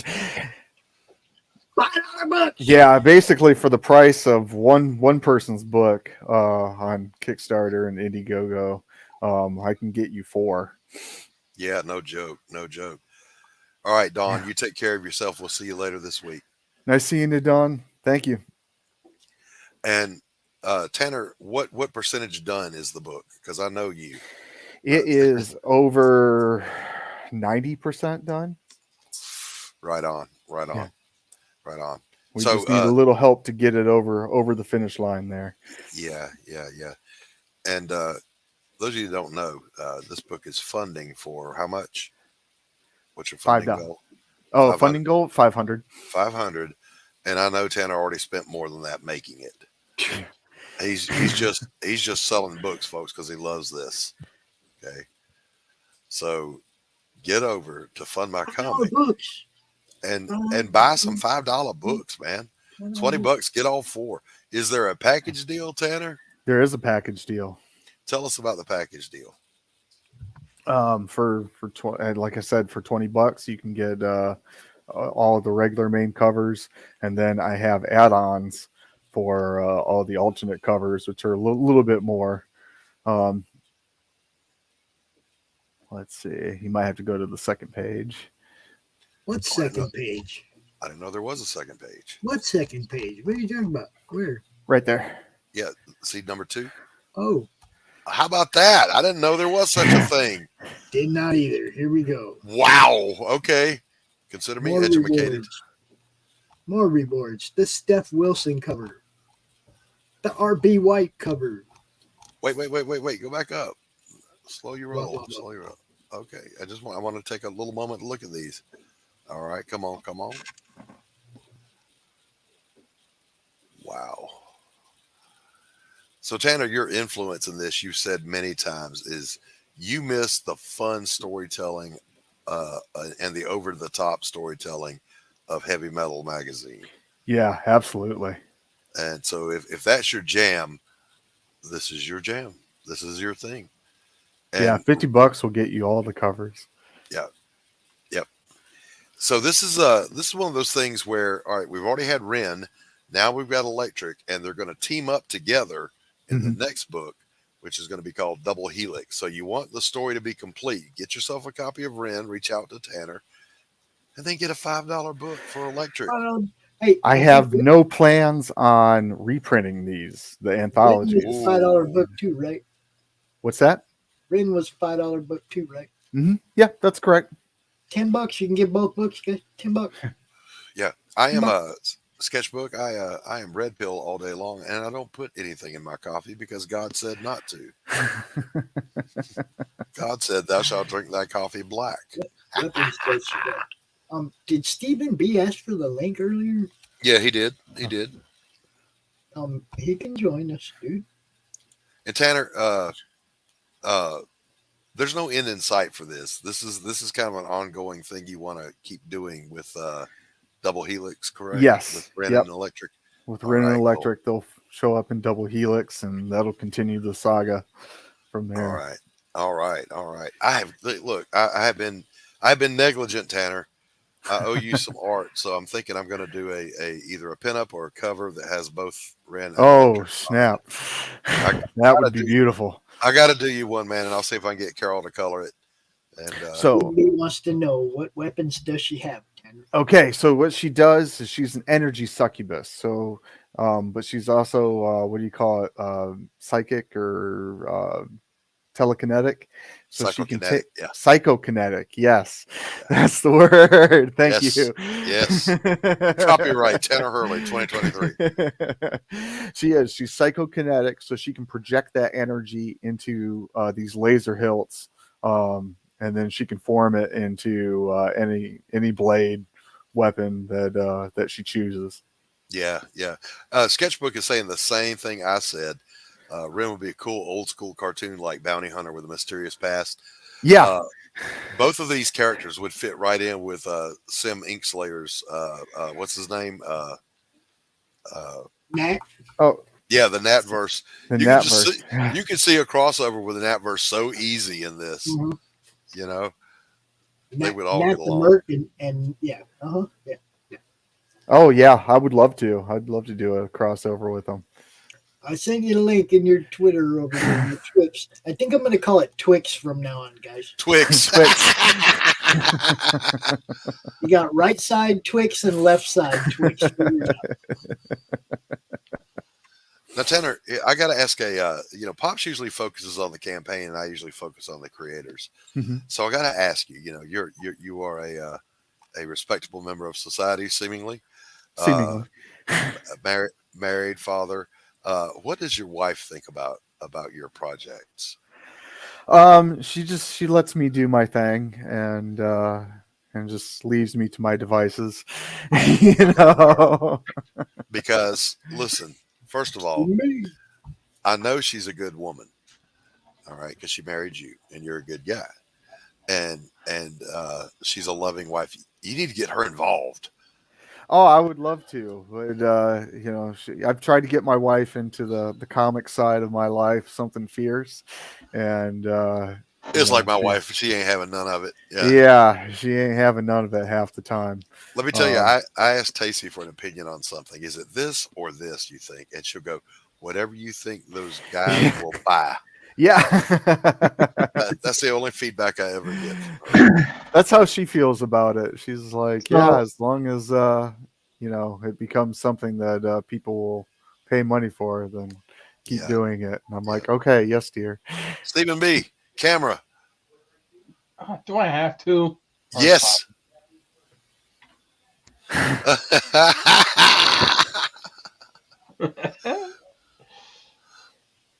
Jeez, Max. Oh man. So Tanner. Yeah. From looking at this,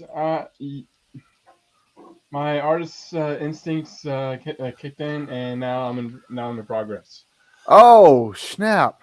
All right, all right, all right, all right, all right, Oh all my right. gosh! Yeah, heck yeah! My artist, my comic artist instincts kicked in, and like, Is it safe to say that you got inspired, Stephen? yes, I got inspired.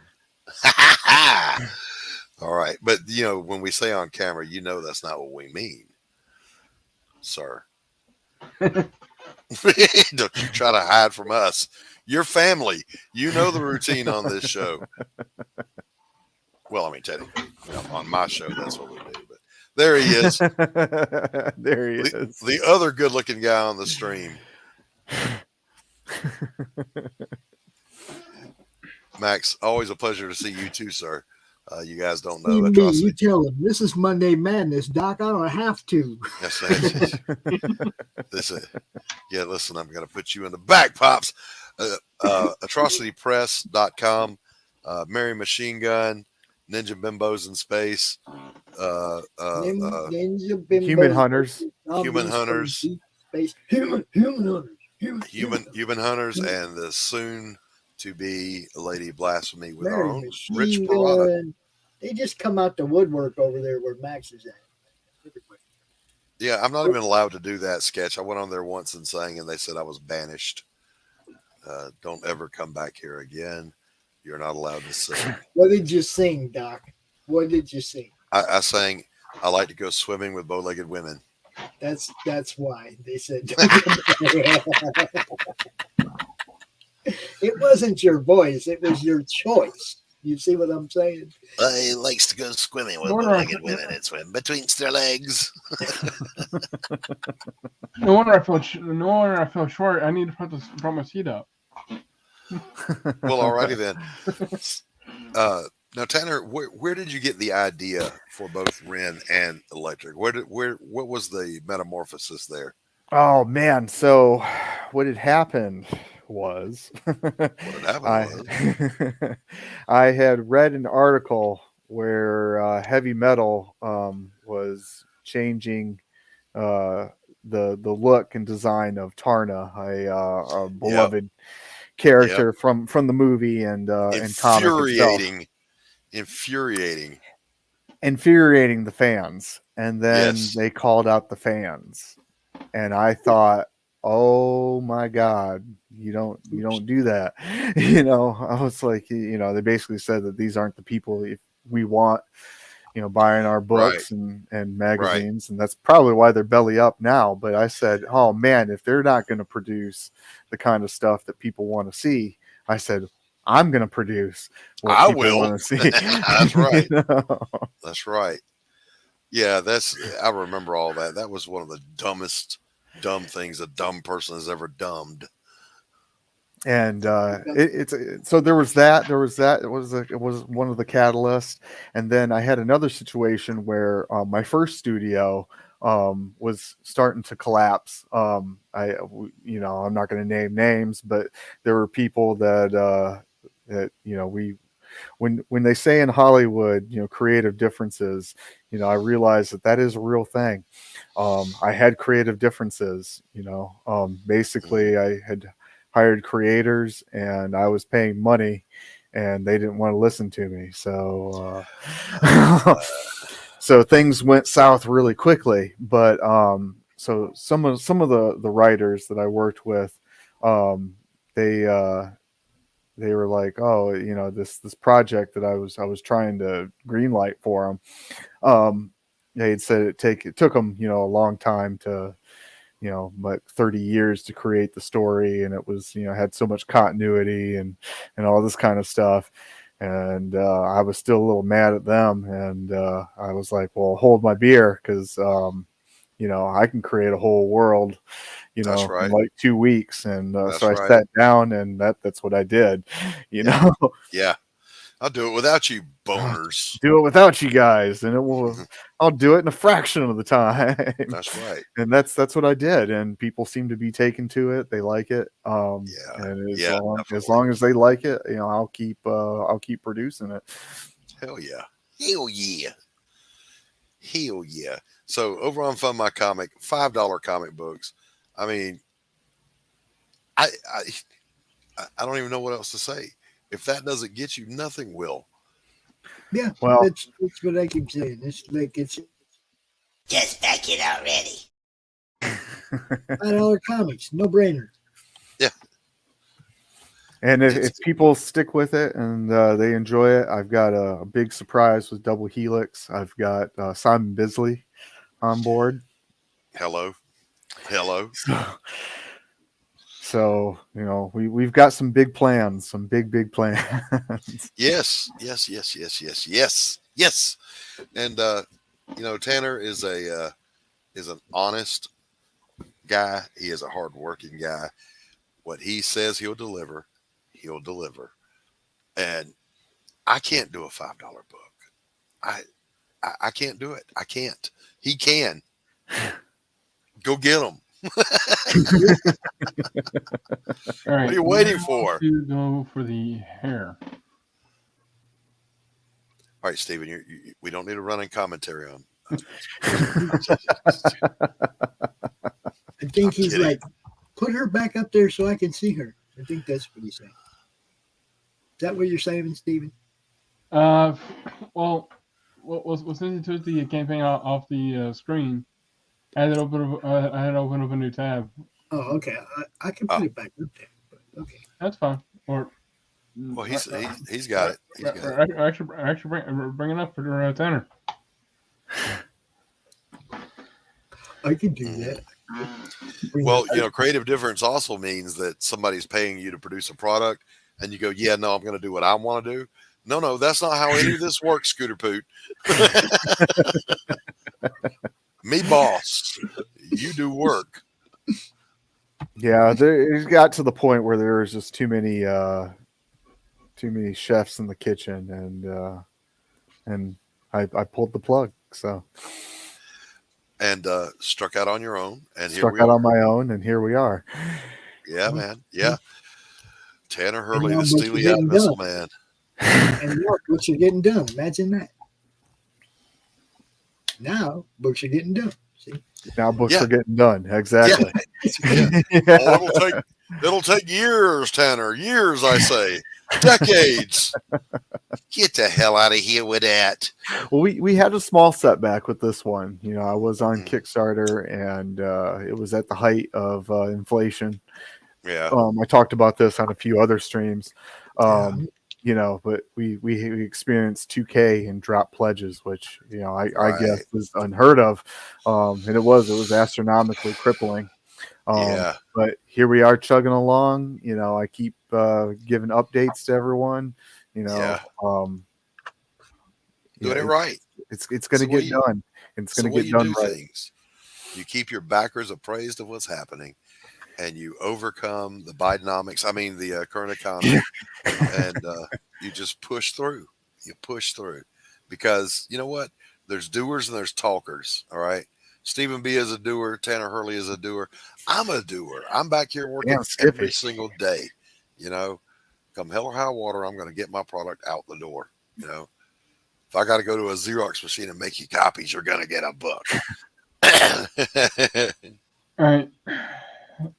I can't get the. I'll probably. Big thighs. Gotta have some big thighs there, Tanner. Big round nibble thighs, with salt and butter. Just saying. Don't overthink it. I think he's drawing this version of her though. This one down here. Well, I mean, he's drawing the Stephen B version, but yeah. Well, every other style has their own interpretation, and I'm trying to find. Well, just find yours. Probably be the most accurate look. Hey, you do you, brother. It's gonna come out great. Yeah, I heard the best analogy. There's 1,000 different definitions that people come up with for what style is. Here's what it really boils down to. When you're a kid, everybody learns to write their letters the same way. your style of writing just emerges as you do it. It's organic. It's natural. It's not something you have to force. It just happens. It's true.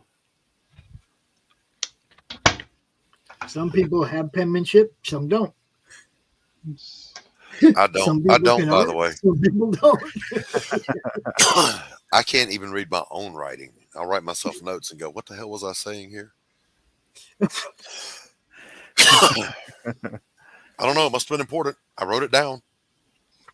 I've got a list right here. Doc has a code that only he can understand. I've got a grungy list right here that's coffee stained and nicotine stained of things I'm supposed to be doing for somebody. One day I'll decipher it, you know. So Tanner, do you got something to show people yet or no? Did you check your email? I have not. Oh, you need to check your email. I must. And if it doesn't work, like, please let me know because. Oh, where are you? Hey, Tanner, when we sign off here, you got time to record? Maybe.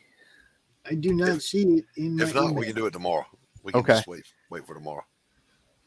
I'll definitely have time tomorrow. Okay. I'll hit you up. I'll ring you. Okay. I do not see anything here, Tanner. Okay, Sketch. I love you, brother, but that's technology. It's almost like you don't know me. It's technology. Technology hates me, and I hate it back. I got nothing, Tanner. Let's see. Oh, there's something going on behind the scenes here, ladies and gentlemen. Send it to popsfanzant@gmail.com. Don't dox. The Pops Fans. Put it in private chat. Put it in private chat, Pops. Everybody knows my email. It's part of booking. It's No, part I'm of being able to saying, book on the show. I'm saying write it down so he can cut and paste it. Oh no! Just to put the word "the" in front of what he did. No big deal. Yeah, I got this. That's almost doable. I used to do my dictation for my patient notes that way, Sketch. My secretary hated me for it.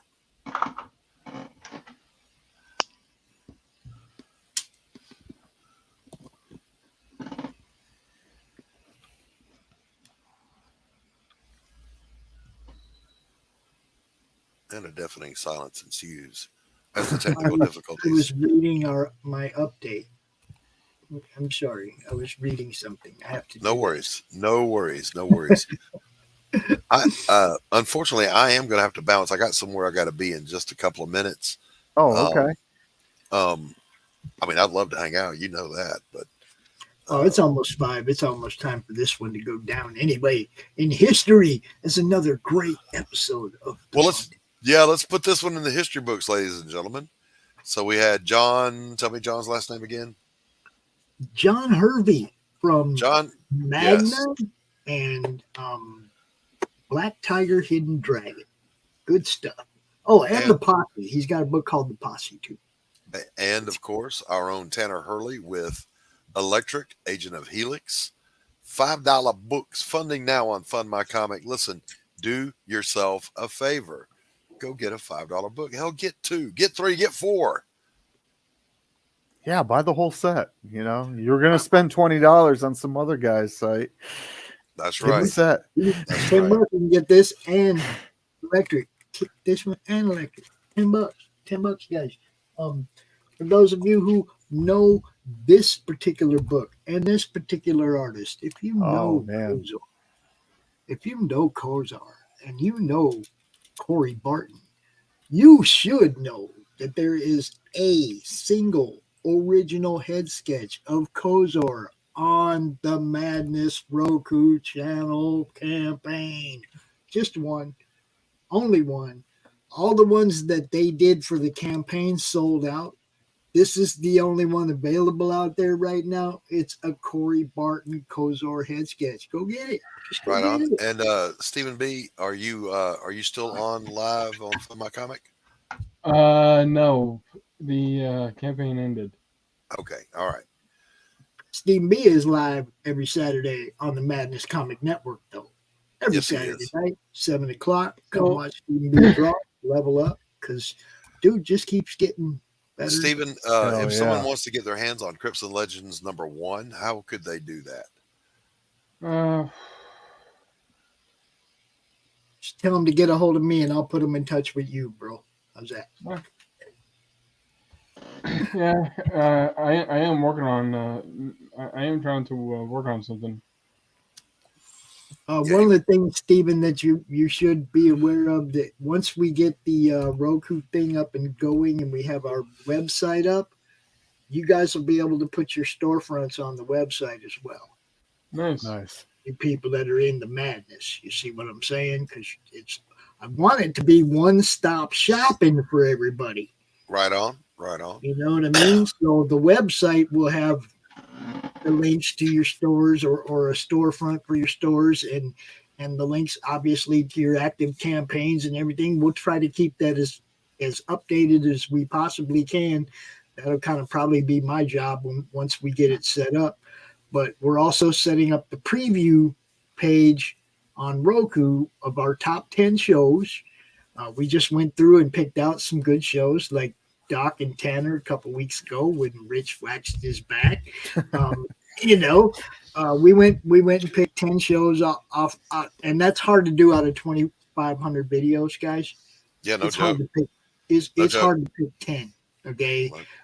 But Matt's just putting together our Roku preview channel, so people on Roku will see what kind of content we'll be bringing there well before we get there. We're doing our thing, everybody. That's it, baby. All right, Everybody Pops. knows. Do that thing. Play us out of here. Whoa, hold on a second. One little thing here, because, I want to say thank you to the 35 backers that have already backed the Roku network, the 8 new shows or 9 new shows, and the 10 new sponsors picking up tiers. Tanner being one of them. Appreciate you, brother. Oh, yeah. Now, somebody questioned me earlier today on the roast about, well, what do those people who are already involved have to pay? Tell them what they have to pay, Doc. Not a thing, baby. Goddamn thing. They had faith in what I was doing a year ago, bro. Chuck Dixon, no, he ain't paying. Mike Barron, no, he ain't paying. Doc, he ain't paying. Stephen B, he ain't paying. No, they had faith in what I was building. I was already here, baby. And did I not offer that opportunity to anybody back then? Yes, you did, sir. Yes, I told everybody, come join. You vociferously and prolifically made that offer. Yeah, to everybody. Everything that you could have possibly wanted from this, you could have gotten for free. But that doesn't mean you can't get it now. At a good price. At a great price. It's still an amazing price. Yep. Yeah. All right, I actually got to bounce, guys, so I got to get out of here. All right, peace out, everybody. Later, brother. Whether it's sponsorship, bringing your show, doesn't matter what it is. If you're a fan and you just want to help us build this thing, there's stuff on the campaign. Scotch, Doc has only 2 sketch cards left. 2 of the Doc sketch cards have already been claimed. So if you want a Doc Blaylock sketch card, you better get one.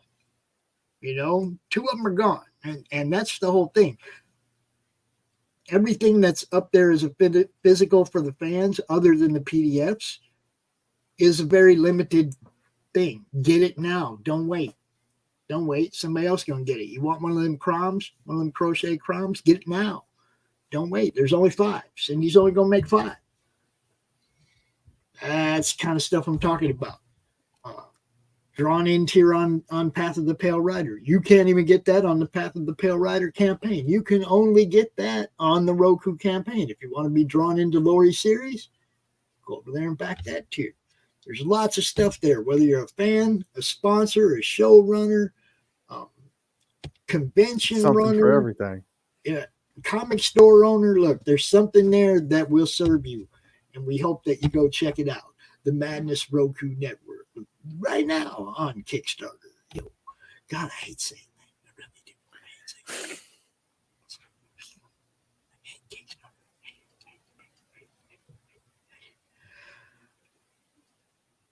But I love doing what I do. So sometimes, like somebody said earlier, you get to walk through the hell of your own creation. All right, I'm back. Pops is walking through the hell of his own creation right now. Y'all can give me a hand. We can all go We can all go to bed. Want to get this done before the stream ends. Say what? What's up? I said I want to get this this drawing done before the stream ends. Oh, you're not going to make that because the stream's pretty much over, Steve. But you know what you can do? You could pause right there and do the rest of it on Saturday during your show. Yeah. And like flesh it out in full detail and everything. You know what I mean? It's I looking love good. it. It's looking good. It all, come on. You know what I'm going to say. Just keep leveling up, bro. Hell yeah, brother. But yeah, if you want to do this or else do Rin on Saturday and put Rin and Electric side by side, that'd be cool too. Suggestions. I won't say no. Well, with any new character I draw, I pretty much made a rule to just draw them in a stance like this. Mm-hmm.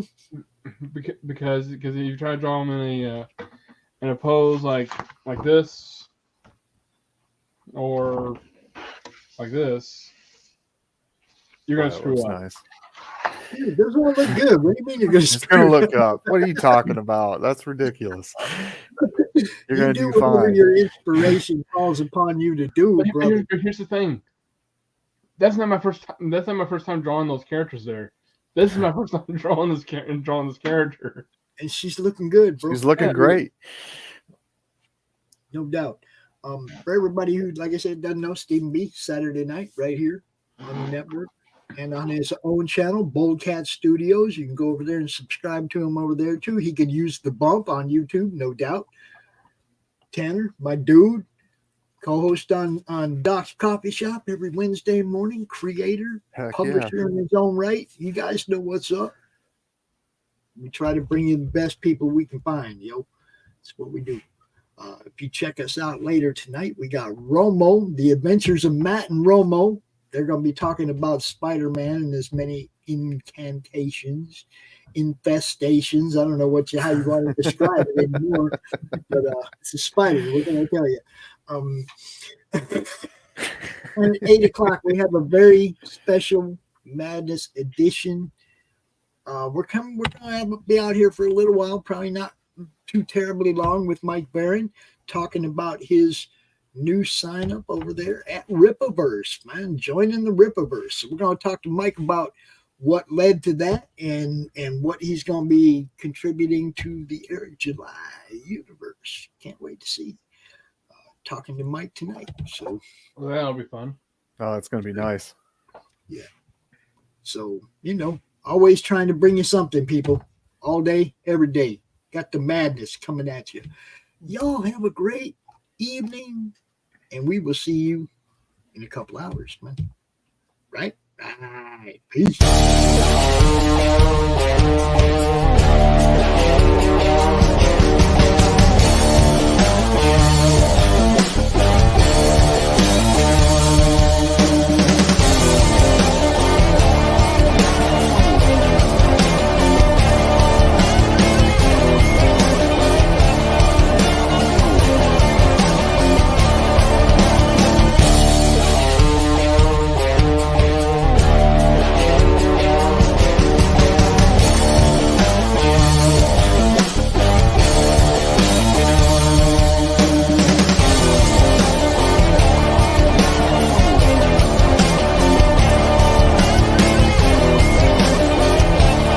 Madness Entertainment Group presents the Madness Comic Network with original programming and additional comic-related content.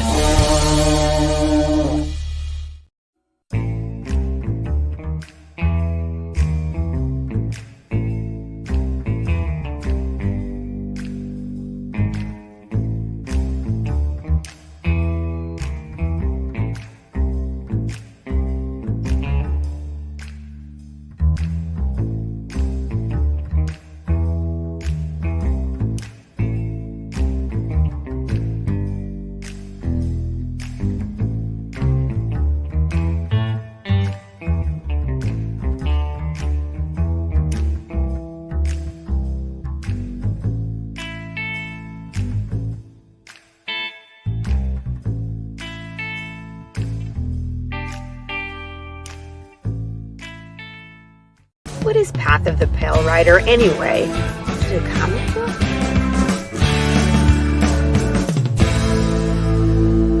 No, that's not it.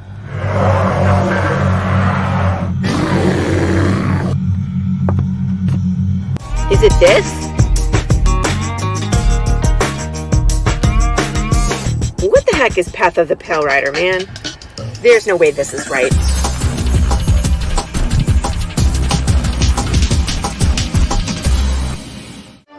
How about this?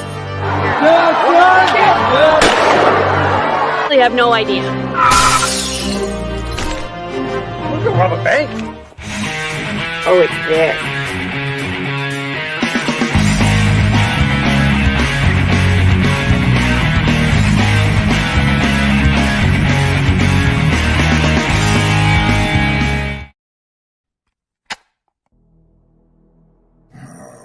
I told that moron not to take out my Tchaikovsky tape. No matter, let's get started.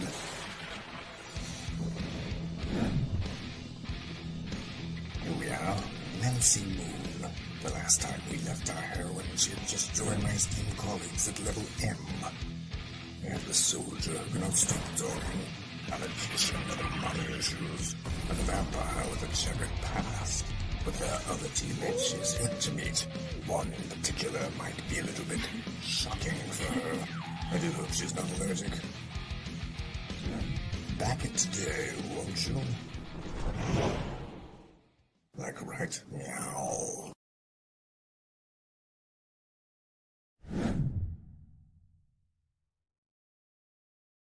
Comic Books for Kids provides comic books to kids in hospitals and cancer centers across the U.S. It's a place where we can all work together to make sure every child has a comic book. 100% of all proceeds go towards the kids. It's about making a difference, and while they're in the hospital, allowing them to fly like a superhero, battle dragons, or rescue teddy bears. We are in every state in the country and now support over 160 hospitals. Every month, we add more. Visit cb4k.org.